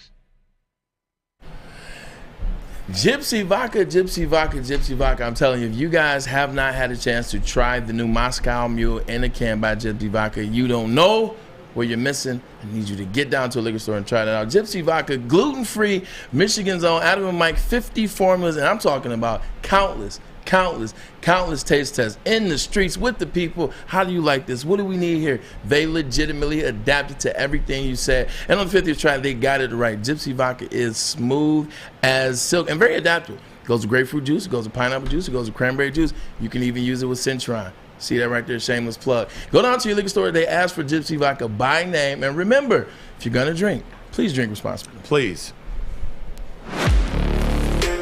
Nice job, Alex. I see the touch.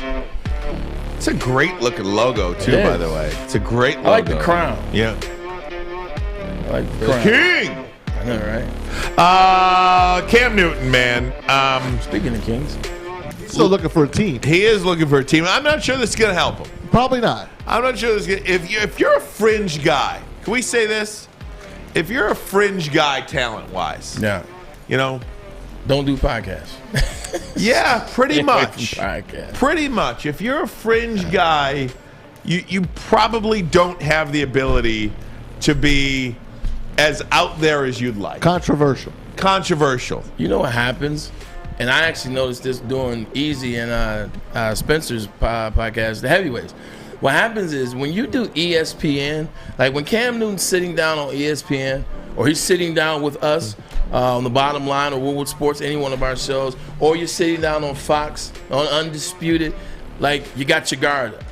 You got your guard up, you got your professionalism on. You're thinking in terms of the NFL Shield. You're thinking in terms of the last name on your jersey and Newton. And I don't even know what the interview is about, but I just know the mindset. When you get to some of these cooler, low-key podcasts now where you can smoke weed on the show. You can smoke weed on our show. We don't care. Exactly, but you smoke weed, you can drink, you can hang out, you hang in with your boys, you guys are the same age. You don't feel like you're necessarily getting questioned.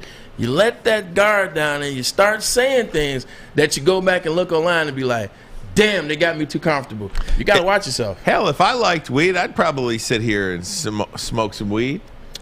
Well, guess what? Tomorrow, you won't be here tomorrow. I was going to say tomorrow's 420. Yeah, I just don't like it. I'm not a weed guy. If I was a weed guy, I'd sit here and smoke weed. They make edibles. Yeah, I know. Edibles are good. I do like edibles. That mic is probably high. The D-Mac mic. But I mean, when I say fringe guys, you could be Deshaun Watson and have 22 lawsuits or allegations against you, and you could get paid $250 million or whatever the case may be. Right. You're Cam Newton. You can't even say the wrong thing, right? Yeah. I mean, that's just where we are now. Isn't it crazy? 6 years ago, that was him. Ability matters. 6 years ago, that was Cam Newton. 15-1 Super Bowl MVP. MVP. MVP of the league. So If here's he only what dove on that fumble. Here's what Cam Newton said about women in sports, really, and women in general, and he did so on a podcast. And maybe this is gonna be the end of Cam Newton, perhaps. We'll see. I had a perfect example of what a man was in my life by my father. My parents has been together for 36, 37 years now, and it's a beautiful thing. I grew up in a 3-parent household, my mom, my father, and my grandmother. And I knew what a woman was, not a bad bitch. Okay, what's the difference? A woman. Okay. A bad bitch is a person who's just, you know, girl, I'm a bad bitch. You know, I'm doing this, I'm doing that. I look the part, but I don't act the part. Okay. You know, and it's a lot of women who are bad bitches, and I say bitches in a way not to degrade a woman, but just to go off the aesthetic of what they deem is a boss chick. Now, a woman for me is handling your own, but knowing how to cater to a man's needs, right? And I think a lot of times when you get that aesthetic of like, I'm a boss bitch, like I'm a this, I'm a that, no, baby, like, but you can't cook. Okay. You don't know when to be quiet. You don't know how to allow a man to lead. Braylon, you're a bad bitch. You call me a bitch again, I slap the shit out of you. No, I'm just joking. All right, so I got to educate you guys. This has nothing to do with the realm of sports. This is not women in sports. Well, the whole thing, that clip specifically wasn't, but the whole thing, yeah. So shout out to that's Cam Newton. That's Wallow. Wallow's he's a podcast motivational speaker. Wallow was institutionalized for a while, man, and came out, changed his life up, man. He does a lot of good things. Him and his boy Gilly the Kid, their partnership is amazing. I just saw another one of big interviews with Lil Durk. But anyway, going back to what Cam was talking about, that's like a black / hip hop culture type of conversation. So you have these women that make their own money, that are successful. They live in this new world, these young women, and they like to call themselves bad bitches. It's like, oh yeah, I'm a bad bitch. I drive this. I do this for myself, and I do that. So in that regard, they deem themselves bad bitches, and then their friends call them, that, etc. And what Cam is trying to say is the way he grew up with a grandma and a mother. Like, my mom is the most shining example that I know of a woman, and she's a black woman, she's a strong woman. My mom would never call herself a bad bitch. My mom, literally entrepreneur, Shoes by Melissa when I was young over there on Livernois. Like, my mom's always done for herself. Married my father. Yes, she allows him to lead, but they lead together, lock and step. Going back to what Cam said, he's right. There are women in this community that they refer, and it's not a black necessarily, because white women do it too, Asians, it doesn't matter. It started with black, but whatever. They refer themselves as bad bitches, but can't cook. Like, he right. Like, he's like, you bad bitch this and all this and blah, blah, blah, and the man can't do for me, and you can't cook? Girl, shut up. Like, shut up. Get your ass out of here. So what he's saying in this interview is 100% correct. I would never want to marry a woman that wants to be referred to as a bad bitch. Like, I just want you to be the best version of yourself that you could be. So what he's saying in that interview, that's some real stuff. Like, I don't want to hear this bad you-know-what stuff. Like, that's BS. So I want you to know that Tom Mazawey has been waiting he was waiting for the black education. Well, yeah, he was. Because I'm glad you waited for me. Because I told him Mark this. What I time wasn't is it right going now? to talk Mark about. I wasn't going to talk about this, and he's like, "Look, Well, I wanted to. The minute I heard this, Braylon is going to explain this to us." The minute I heard this, I said, "This is Braylon." Yeah, this no, is I Braylon. mean, and that's what it is. So I'm asking the question. Go ahead. Forgive the ignorance here. Forgive the ignorance. I'm a middle-aged white man. You know, I'm an Arab and Italian. 100% Arab. Yeah. That's white. We're not white. It's a joke, man. I know. Yeah. So culturally, African American women, in many cases, who work for themselves, provide for themselves, do for self, go to school, educate, all that can't stuff. Yeah. cook. They like to refer to themselves as bad bitches. Some of them can cook. I mean, some of them can cook. That was just the funny part. But yes, some of them like to refer to themselves as bad bitches. It's the younger culture. Okay. Like that's something that's you and I are 40 and up. So well, would you? I'm 39. And again, I'm asking. I never knew the Washington Redskins was a derogatory term until 10 years ago. Right. Would a bad bitch be seen as a derogatory term, or would it be as a badge of honor? Depends on who you're talking to. Yeah. Depends on who you're talking to. Because if you tell my mom, it was like, I'm talking about somebody who I described as somebody who's working for themselves, career woman, buys whatever earns her own money, makes. And that's why I said it depends on who you're talking to, because you could talk to someone that believes that is doing that, and they'll be cool with that. Be like, yes, I appreciate that. Thank you. I am a bad bitch. Right. But then you'll talk to some other ones that maybe went to Harvard, or maybe that's not their upbringing. Their grandmas had them in church, and they can't run around talking about I'm a bad bitch. What I am is I'm an intelligent, successful individual. Just depends on who you're talking to. Right. If I brought this up to you like last year and said, hey, April 19th, 2022. We're going to talk about bad bitches. What would you believe? Would you believe that? Is that a band? I can't believe we're already talking about this. This is hilarious. So let me bring it back full circle to the reason for the topic. Cam, yes. To Cam. Will he get canceled for this? Is this so? I feel like the smoke has already settled on this topic for Cam. This to me, having heard the explanation from you, this is much ado about nothing. No, 100% much ado about nothing. I mean, it's interesting. You just never know what people are going to take hold to. But basically, in that snapshot, he really is just trying to say that, because he has a wife. He has a wife. He has a mother. He has a grandma. He's trying to say the way in which he looks at a woman, he looks at them with respect. He looks at them with respect. He wants to talk about them with respect. He wants them to respect themselves. And to respect yourself, you can't be running around talking about I'm a bad bitch. That's what he was trying to say in that interview. I wish there was At least I do believe. I wish there was a crown here, because if there was a crown, I would don it upon my head and say, I am the king of anti-cancel culture. Right. I hate it. Me too. I don't like it. You're the prince. I'm the king. Okay, fine. anything to do with anybody being canceled for any reason, that just because a few people on Twitter don't like it. Correct. I'm against. Yeah. Me too. So for Cam Newton, God bless you. I think if this is how you should be able to say what you want to say without penalty. Especially if there's personally. Totally. Especially if there's an interview. Like, you got to know what type of interview that is. Like I told you, Wallow is a street guy.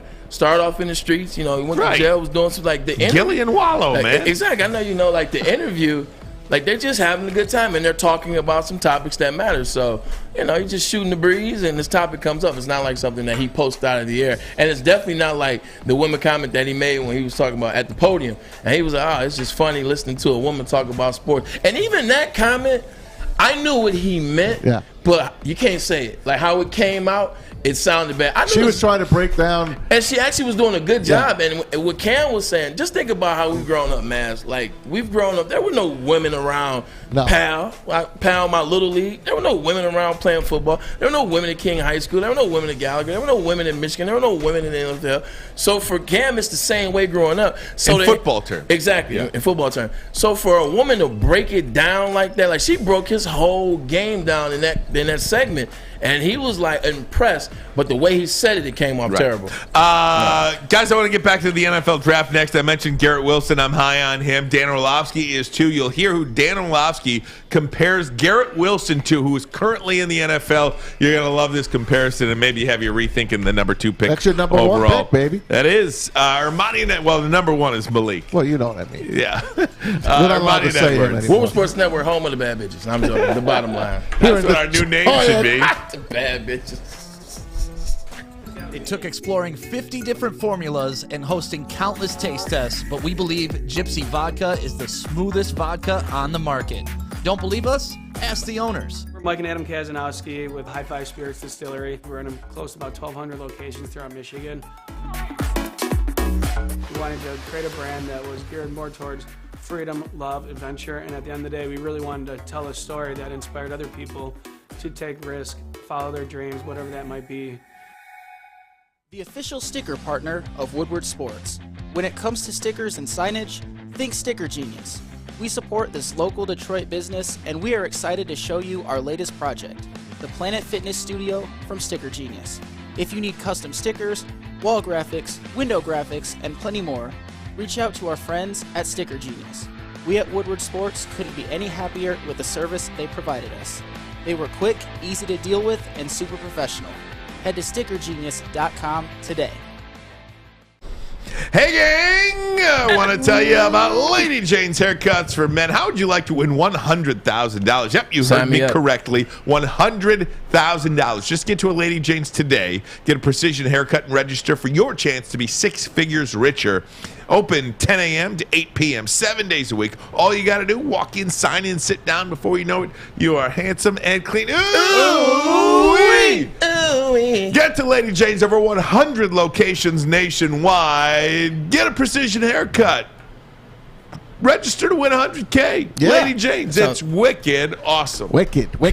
Another wicked awesome thing is our draft party coming up next Thursday. That is April the 28th. We're going to be down at the Brass Rail where we were on opening day. That's right on Woodward and Adams. Make sure you come out and check us out. The whole Woodward team will be there from pick number 1 all the way to the Lions pick at number 32. We start you off at 7 o'clock. The Woodward Sports Draft Party brought to you by Cintron, Gypsy Vodka, and Planet Fitness. Join us Thursday, April 28th, 7 o'clock until pick number 32 downtown with Woodward Sports. Brought to you by Cintron, Gypsy Vodka, and Planet Fitness. Be there for Malik Willis. People love the wide receivers in this year's draft class. Dan Orlovsky, I know you're one of those people. Looking at it through a quarterback's eyes, which one of these guys would you most love to throw the ball to? Oh, Garrett Wilson. I think Garrett Wilson's going to be like the next Devontae Adams. Now, I'll say this, Dan. I think both Ohio State kids, both Garrett Wilson and Chris Olave, are going to step right in and have Justin Jefferson, Jamar Chase type of impacts. I think they're phenomenal players.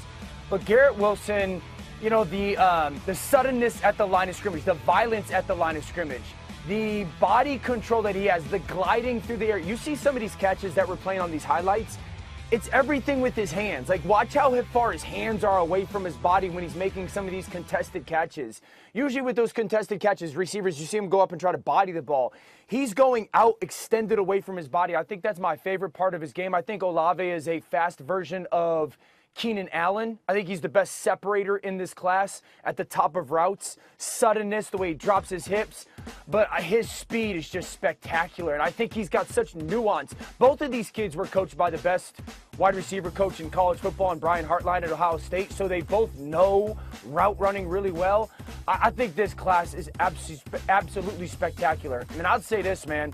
Seeing some of the receiver contracts going on in the NFL, you better draft these kids now, because to pay a veteran receiver that's really good costs you a lot. There's 9 guys in the NFL right now at wide receiver making over $20 million a year. So you better draft these young kids this year. Garrett Wilson, comparable to Davante Adams. He will have Jamar Chase type impact. 9 guys making over $20 million at wide receiver. Guys, yesterday I came out here and said, if it's not Malik Willis, I want to hear Aiden Hutchinson, his name be called. I want to revise that, actually. I made a mistake yesterday. If it's not Malik Willis, I need to hear Garrett Wilson at wide receiver. Over Sauce? Garrett Wilson is better at being a wide receiver than Aiden Hutchinson is at being a defensive end and getting to the quarterback. Sauce Gardner, fine. Okay? Penei Sewell, fine. Micah Parsons, fine. Fine. There was no player that impacted his team more in last year's draft than Jamar Chase. Nobody. And if you can get that player in this year's draft, that's somebody you have to consider. I like Garrett Wilson a lot. When we broke down the wide receivers, he was number 1 on my list when I broke them down. I still think he's the number 1 wide receiver on the list. You listen to what Dan Orlovsky said. Listen, he's had Brian Hartline, who I hated when he was at Ohio State. It cost me some money, but that's neither here nor there. Brian Hartline is teaching these guys how to run routes. Brian Hartline is teaching these guys how to catch in traffic. Brian Hartline is teaching these guys how to adjust on the fly. And I talk about it all the time. Chris Olave came in to he came into football last year as the number 1 wide receiver in the country. He was the number 1 wide receiver in the country. He was in line to break the Big Ten records in touchdown. He was in line to break Ohio State's record, in which I think he tied David Boston with 37 touchdowns career. All of this was lined up for Chris Olave. Insert Garrett Wilson. Garrett Wilson took the show from him. Jackson Smith and Jigba played really well too. That's Maz's guy. But Garrett Wilson, he just looks different. You saw the catches in the Michigan game. He can be covered. And he's still open. That's what you want from a threat. That's what you want from a top 10, top 5 wide receiver pick in the NFL draft. When he's covered, he's open. When he's open, he's really open. He can take the top off. That means he runs in the 4.3s. That's what you got to have. You see Jamar Chase. These guys are getting by the defenders. Hell, they just played Denzel Ward, who's another Ohio State guy, $100 million. You know why he got paid $100 million? Because you got guys like Garrett Wilson coming into this league every year and this draft class. Garrett Wilson is something special, and I wouldn't necessarily be opposed to that at 2, because he's going to be a damn fine player in this NFL, which is a receiver-based league now. You got to have you some of these studs. Hell yeah. I just still think the pick for the Lions got to be an edge rusher at 2. But if they call Garrett Wilson's name, you know Braylon, what? I'm not mad. Let me ask you though, because at 2, you're at the point in your rebuild for the Detroit Lions where you have to take, in my opinion, the best player available or the best players on your board within reason, right? I mean, you're not going to take a left tackle with your first pick within reason.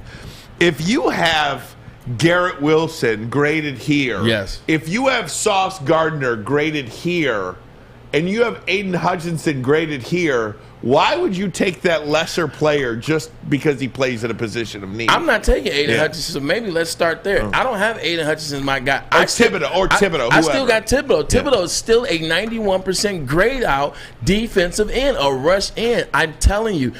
Kayvon Thibodeau is going to be a much better player. People have allowed that narrative to creep in there. Oh, he cares about other things. And now all of a sudden the narrative is, well, he's not a Dan Campbell type of guy, but Baker Mayfield is all of a sudden.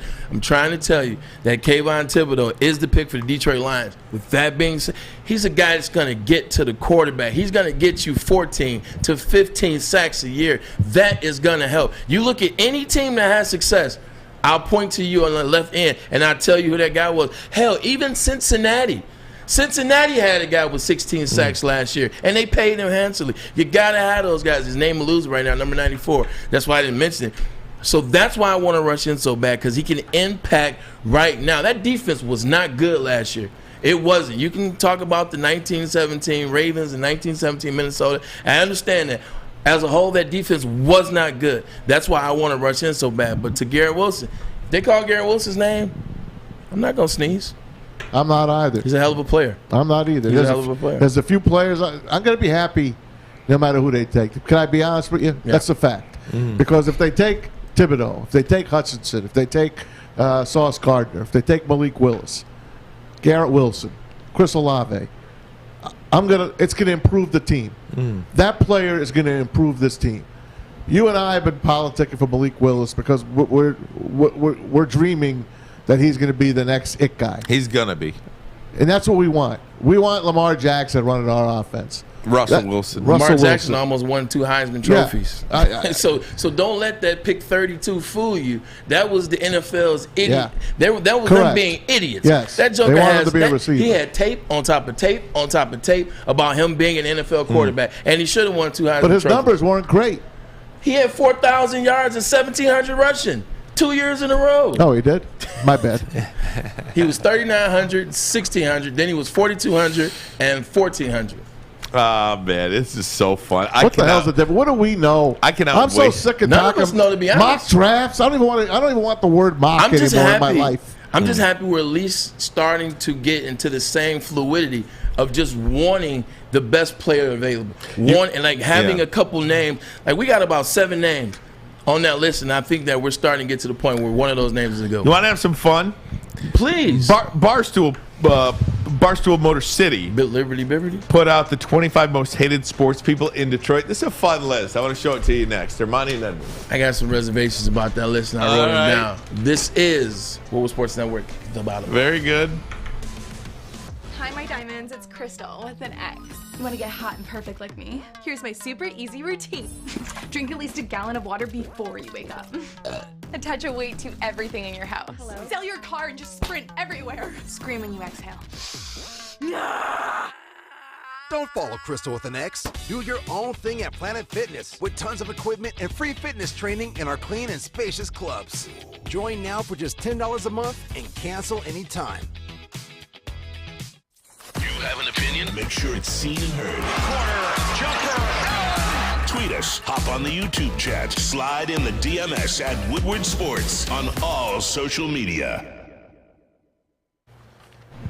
Hey everybody, it's Max for Chili Peppers Tanning and ChiliPeppersTanning.com. 26 locations right around the Metro Detroit area. One right down the street here on Woodward. You'll find the cleanest salons in the D, spotless and sanitized rooms, trained, certified tanning professionals. Don't forget, pick up Australian Gold, designer skin cal, tan and Swedish beauty lotions to boot. ChiliPeppersTanning.com. The hottest bulbs, the hottest deals, the darkest tans, your vitamin D headquarters. Check them out at ChiliPeppersTanning.com. Ermanni and Edwards having some fun on a Tuesday afternoon in the city of Detroit. Wherever you're listening, however you're listening or watching, thank you for doing so. Whether you're watching live on YouTube right now or listening on the Woodward Sports app, perhaps Apple iTunes, Google Play, however you get your podcasts. The great Stan Edwards told me to tell you guys hello. And It's said so funny you mentioned him. He will be back for football season. So funny you mentioned him. I was literally thinking about Stan Edwards today. It's supposed to be his day. This morning. Maybe it's because it's Tuesday, but I was literally thinking about Stan this morning. I'm hoping he's doing well. And he's doing amazing. He says he misses you guys. Said he will be back for football season doing this better year. than us. Absolutely That's miss for sure. Stan Edwards in here on Tuesdays. We'll see him in football season. He's looking good, man. He's been working on his working on his golf stroke. Look at that. Well, I'm sure. Why wouldn't you be? Barstool Motor City put out this list the other day, and I think it's a pretty decent list. It's the 25 most hated sports people in Detroit. Oh, yeah. Good job, Alex. If you've got a microphone in there, Sam, if you could bring it out to us, because Braylon wants to stand up here. Oh, yeah. I got to get active. Maybe you can just go get Maz's mic for a little bit, because I don't think he's got a mic in there, Braylon. Go get Maz's mic, and I want to see you get active a little bit, Maz. See me get active a little bit with this list. And maybe, Maz, if you want to get in on this, feel free to walk up here. Come on. Come on, Maz. Come on. Stand up. Just stand up at the microphone. You're fine. Get your ass up, Maz. Get your ass up. Come on. I want you to get up, Maz. Come on. Can you hear me right now? You got me? My God, Maz, I love you so much. You know, Maz, we love you so much. I love you too. Look, you don't even have to sit down. Just stand up. I am. I'm standing. Go ahead, Bray. So I love the list. Barstool did a good job. Obviously, you have Carl Lemieux, who I had a chance to see 2 weeks ago at the event with D-Mac.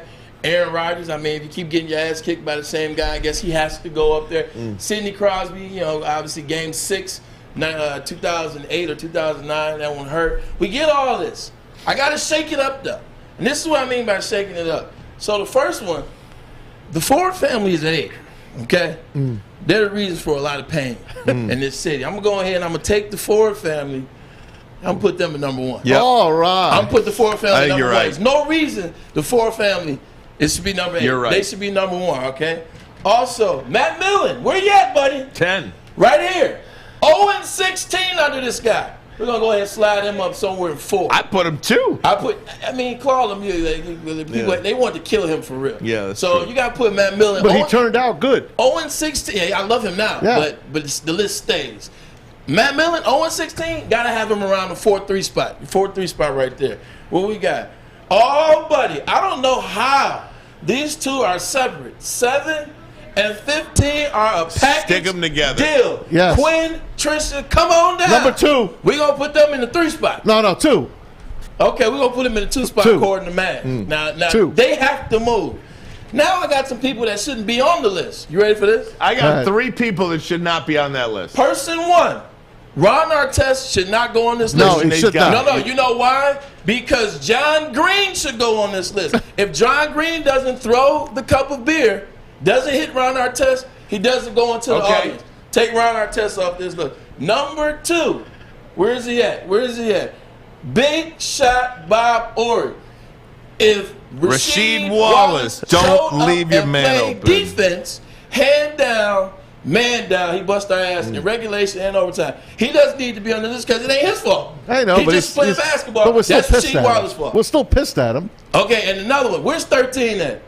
LeBron James shouldn't be on this list. God. No, yes, move he him should. up. Why should LeBron be on this list? Because he's a jerk. What about when he scored 27 straight against in the Cavs? You talking about when Tayshaun forgot to play defense and Antonio McDyess forgot to clog the paint? You just want to hate all of our own players. No, I don't want to hate on. I want to be honest though. Like if I give you an example. When Aaron Rodgers made that comment in Chicago, I still own you. Aaron Rodgers should be public enemy number 1 in Chicago. He said something about the team. Because he go up there and bust your ass, he should be at the top of the list? Yeah, no. I mean, LeBron James essentially was responsible for ending the going to work Pistons. So hey, you know what? But then why is Michael Jordan on the list then? Michael Jordan might as well not be on the list. I don't need Michael Jordan on this list, but I understand how people feel about him in the 80s because he ended the Pistons dynasty. Right. And also, you know what? He does deserve to be on this list because he kept Isaiah off the Dream Team. Well, LeBron. Good point. LeBron ended the going to work guys. But he ain't never said nothing bad about Detroit. No, he did love Detroit. Why can't we just hate him? You can hate him. I'm just saying he doesn't necessarily have to be on the list. Now everybody else, they all this should be number 2 or 3. People of Ohio, top 5. People of Ohio. Being in Ohio, they hate the state of Michigan. When I lived in Cleveland and I would have to pull my driver's license off for certain things, Michigan, when you get pulled over by the cops, as soon as they see the plates, you know a ticket's coming. Like the state of Ohio hates Michigan, so we should hate them back. So we go ahead and move them up to 5 or 6. You know, I got out of a ticket one time from an Ohio State trooper by telling him my kid goes to Ohio State. I sold him on my kid went to Ohio State. You want to get up to get an action? Get an action. So I lied a little. No, go ahead. Uh-oh. Where the hell is he going? I don't know. Hold on. It's like musical chairs in the office today. Oh, God. He's Sorry. going to sit in the Mavs chair. I just want to be right here for a minute. So there's 3 people that shouldn't be on that list, Should be okay? ripping off farts over there, man. I have not been farting over there. See, kind of hot. Well, it's all right. I'm joking. Jalen Green shouldn't be on that list. Insignificant. He said something about Detroit. So though. what? He said something about Detroit. It's a one-day-old story. Blake Griffin shouldn't be on that list. I agree. And I don't even know what the hell Brad Marchand did. What'd he do? He's just an ass. Well, who made this He's list? a bully. He's a Boston Bruin bully. Gets under your skin, and he was held to the Red Wings. Right. Some of these he's up players there. are being punished for being great players. Brett Favre. Nelson Cruz owns the Tigers. That ain't his so fault. he's on there. Let me ask you guys this. I feel David like if you- I Ortiz, feel like grand slam on that Sunday night I feel game. like to be a hated player, or a hated person or entity. Go ahead, Ryan. Forget it. Sorry, I don't have my ears in, so it's hard to not step on you. Forget about that list. Growing up, who was the player that you hated? Was there a player that you hated growing up? Yes. Who? I hated everybody that wore a Buffalo Bills jersey. Really? I hated the Bills. When I was growing up, I hated the AFC. I still hate the AFC. Well, now I love it. It's amazing. How could you not hate the AFC? I mean, not like the AFC. Growing up, I just didn't like it. I didn't like the games on CBS. I only liked to watch the football games on Fox. I liked the mechanical machine guy. I literally was always an NFC guy. And then something about Jim Kelly and his big ass head, and just like Buffalo Bills, Thurman Thomas, he was a born running back. I did not like the Bills, and I hated Jim Kelly. You see who you are up on the screen when they got I'm Ryan You're Ryan Ermanni. Ermanni. You're Braylon Mads. And look, I'm Braylon Edwards. I lost my hair. You know, Where'd it go? my hate, and it's a hate for life. Sure. As a matter of fact, you think as you get older, you hate less, but I just despise the Boston Red Sox so much. And anyone that wore that uniform. Yeah. What about you, buddy? I can't help it. You know, I grew up, I did hate Michael Jordan a lot because I was such a Pistons fan growing up. I mean, my first real experience with sports was the Detroit Pistons. Those bad boy Pistons, when Larry Bird stole the ball, I mean, I literally cried. Yeah. And there's a steal by Bird. I mean, so I hated Larry. I hated Larry Bird. I hated Michael Jordan. I hated Scottie Pippen. I hated Phil Jackson. I hated Karl Malone. You know, I hated Karl Malone for the elbow against Isaiah. I hated John Stockton because he got picked on the Dream Team ahead of Isaiah, and then Isaiah torched him for 63 or something like that. And his tight shorts. Yeah. I hated Karl Malone. So He there made were those those comments players, about Magic, too. Yeah, there were those players that I hated growing up. On the Tigers, the Tigers growing up in baseball, you know, there was really nobody I hated in baseball that I could think of right now. I loved like that Barry Bonds, Bobby Bonilla, Pittsburgh Oh, man, team. the Killer Bees. The Killer Bees, that was I got great. one. Have you ever met somebody, be it an athlete, be it a commentator, an analyst, an entertainer, and the aspirations or the hopes that you had for who that person was going to be, they shattered them in one instant, and you turn around and hated that person? Oh, Has yeah. that moment ever happened? Yeah. Happened to me twice. Explain. Carl Lewis. So I grew up, track's my first love. I started running track when I was 6. I ran track in Michigan. I high jumped 7 foot when I was at Michigan. Sprinter and high jumper. Carl Lewis was a schmuck? You said what? Carl Lewis was a schmuck? So I'm 13 years old, and I've been running track, by this time, 7 years. I know everything about all track athletes, Olympians, whatever. I know all about Carl Lewis, everything he did, and so including steroids, and they covered it up. I know everything about him. I run into him in Atlanta. I'm with my mom, my stepdad. We're at an event. I run into him. I'm like, Mom, it's Carl Lewis. I got to go over there and say hello. So I walked over there or ran over there. I'm like, hey, Carl Lewis, I run track, big fan. He was like, okay, that's a nice kid. And like brushed me off. And at that time, I was 13. It wasn't like I was like 9. Right. And at 13, kids develop some pretty malicious. I went after him with some words. I can't comment those. It's a different day and age. But I went after him some words, if you catch my drift. Really? At 13? What the hell, yeah. 13 years old, born and raised in Detroit. You better believe I had that service for him. Dude, I love that, man. I love that. It's good stuff. Good stuff, guys. Can I have my seat back now? Yeah, let's go. Yeah, all right. We'll take a break. Come right back. More of Ermanni, Edwards, and Maz. Yeah. Maz made a guest appearance today. I love it, man. This mic's awesome, Maz, by the way. It's a good chair. I like this. This is sweet. I love this. I can sit here and do this all day. All right. You'd be asleep. Oh, man, I'm almost asleep. Yeah, you'd be asleep in hour 2 if you started there. Ermanni and Edwards, Woodward Sports Network, the bottom line. Yeah, that's it. At Wing Snob, staying humble's not our forte. We just have better wings. We're back at it again with our crispy golden brown fries and our famous boneless wings. Juicy, tender, hormone-free chicken. Your favorite signature sauces with no bone. Just when you thought Wing Snob couldn't get any better. Order online at wingsnob.com today. Wing Snob. We just have better wings. Counting down the hits until Miggy hits 3,000. High drive, way back the other way, and gone! Cabrera hits another one. The summer of Woodward Sports is here. Oh, man, we did the... we were over there playing musical chairs. Check this out. Big news out of Centron. Centron's not only just a premium beverage brand, but they also are here for the moments. They want to be here for the moments.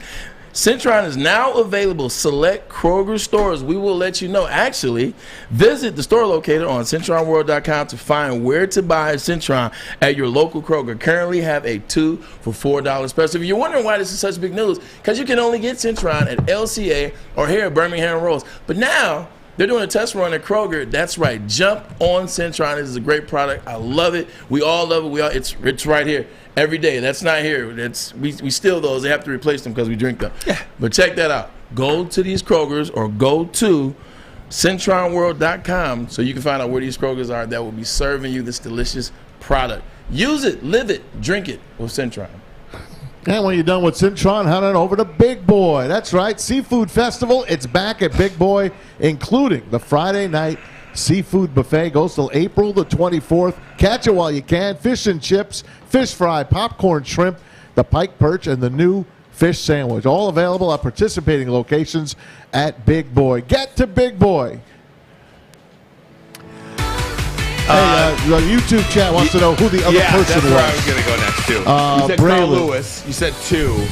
Oh, yeah. Junior Seau, rest in peace. But I ain't want to talk about that one because he's dead. You're right. So rest in peace to Junior Seau. But he was not the nicest guy. But now you look back, you know, I might have caught him at a moment, or I might have caught him one of those moments he was going through something. So I let that one rest. That's the worst when you really grow up rooting for somebody or cheering for somebody. I love Junior Seau, man. And they're not the best. Yeah, the 30 for 30s. Speaking of 30 for 30, Greg Norman tonight.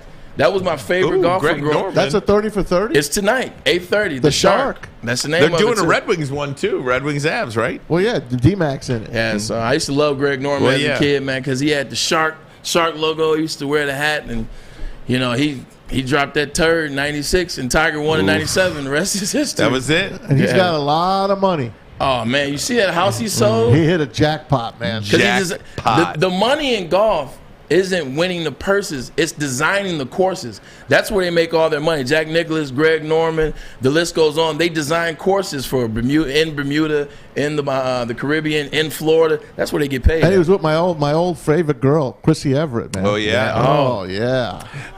Hey, it's that time of the day we like to play Maz's videos of the day. Oh, Chrissy. And now it's time for Maz's Videos of the Day, only on the Woodward Sports Network. Hey, I think everybody in baseball loves Freddie Freeman. And, you know, we wanted to see him last his whole career with the Atlanta Braves. Won his World Series last year. This year, Atlanta decides they don't want to pay him the extra years on his contract. So who does he go to?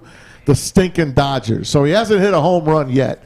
Last night, first game against his old team, the Atlanta Braves. Give me a break. Goes still. Slices one deep left center field. Freddie Freeman hits his first home run as a Dodger in his first at-bat against the Braves.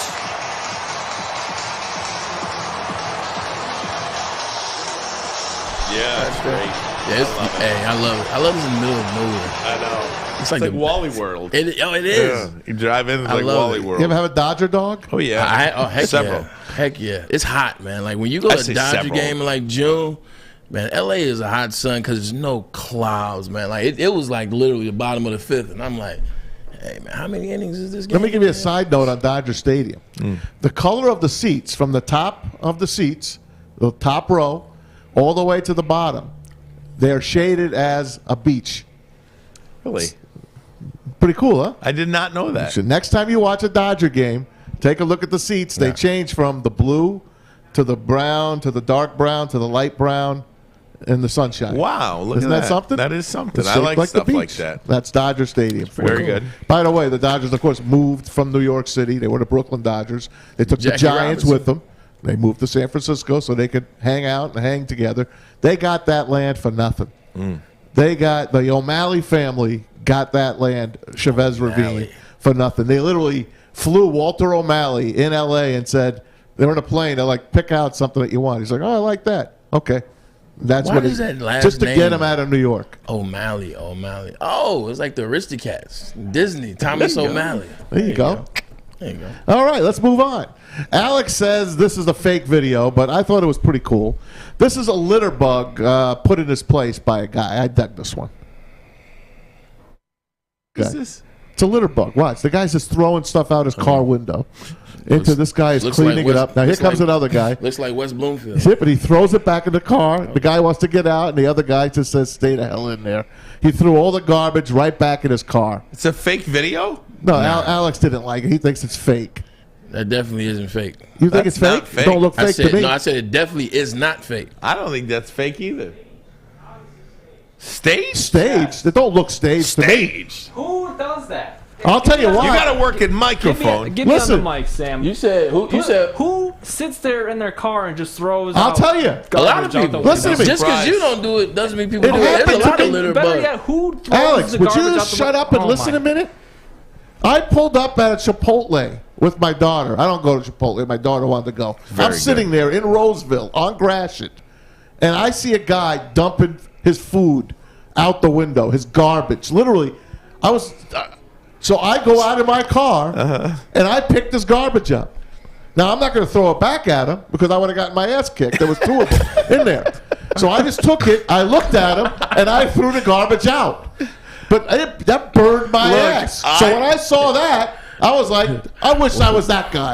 I did see. Why when he said that, I envisioned my ass getting his It's ass a fact. kicked. I did see somebody literally throw Wendy's bag, like full trash, out on 9 Mile It's so on disgusting. Greenfield one day. Yeah.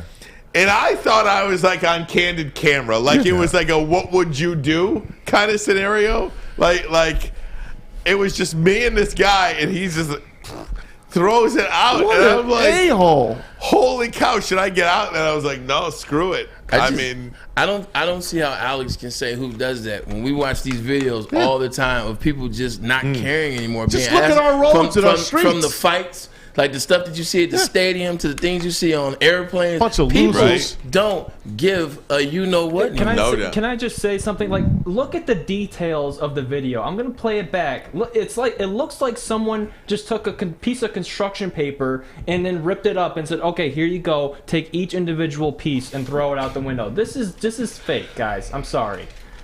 It's not fake. It's a cool little gig, but it's not real. Maybe 'Cause this I've seen- particular video is, No, but But this there's happens. a lot of okay. right. I can give you that. You think that guy's gonna let the guy kick his car door in? I mean, I don't. No. Yeah, I mean, I don't know. He's kicking that door kind of hard. Like he moves his hand. Let me see. Look at that. He almost got his hand. Yeah, That's right. real. That's real. It's not real. It's not real. That's real. Either way. I put it to you this way: it's not that big of a deal. If it isn't real, things like this do happen. Matt, you got one more or no? I got a couple more. Oh, good. Okay, relax there. Let's go. Remember yesterday I showed the bull? Just walking innocently down the street? Yeah. Well, here's Mess another with the bull, you get here's the another horns. bull wins video. Oh, I saw this Look at today. this one. Sandwiched. Look at this. The guy thinks he got away. Hey, I got it. You I got idiot. it. Brad Holmes and Dan Campbell. The hell with everybody in this draft. Go get that bull. Right. Look at that. Look at that backside tackle. No That's ball. Beautiful. The guy thought he got away. Right there. No. I thought that was a clever comment, too. I said no bull. No bull. Last one for you. Listen, there's this innocent dog just sleeping on the couch here, all right? I think this guy's just sleeping on the couch. Here comes the cat to disrupt him. Check this out. This is very funny. Hey. Watch the cat. Oh, my God. Wake up, dog. What's happening? Man. Wow. He's waking the dog up. That's what happened to you get when Jumps you get off. Jesus. Now he's going to get the dog all pissed off. This is like Secret Life of Pets. It is. It's really funny. This cat's got balls, man. Look at this cat. This is what happens when the cat gets into mommy's lower drawer. Look at that pussy. Isn't that great? Ryan for the win. Here, kitty, kitty, kitty. Here, kitty, kitty, kitty, kitty, kitty, kitty, kitty, kitty. And that'll wrap it up. What? It's a good pussy cat. Absolutely. I'm not messing with y'all, man. Y'all already had me talking about the cat. Exactly. We talking What about else? bad bitches. Now we talking about the cat. Well, that cat really was after that dog. It was. You can wrap it up. Guys, this is fun. Braylon, have fun the next couple of days. Yeah, kiss my butt. Kiss my butt. No, it's gonna be a lot of fun. Stick myself and Alex have talked. We got a couple creative ideas working with the guys in the back. Easy, Leach, Maddie. We'll be doing some work, more of that getting up, maybe breaking down the receivers in this class, kind of showing you some footage of them, kind of showing you what makes them stand out. So we're gonna just wing it, man. We're gonna more lists, more good time. Top athletes born in the state of Michigan. Wow. Should be some fun, man. Look at that. All right, gang. Love you guys. See you later. We'll be back tomorrow. Braylon will. I will. Locking it down. Ermanni and Edwards. I will be. Sam, another good show out of you. Alex, see you this week or the rest of this week. And then, obviously, you guys enjoy your vacation. Check this out. A Big Mac does not cost $3.99. It costs you your health. Netflix does not cost you $17.99. It costs you your time. And then social media does not cost anything. Yes, it does. It costs you your focus. So remember, there's always a hidden cost. Braylon Edwards, and that's the bottom line. Look at that. Oh, my. I hate Michigan. I do. I hate Michigan.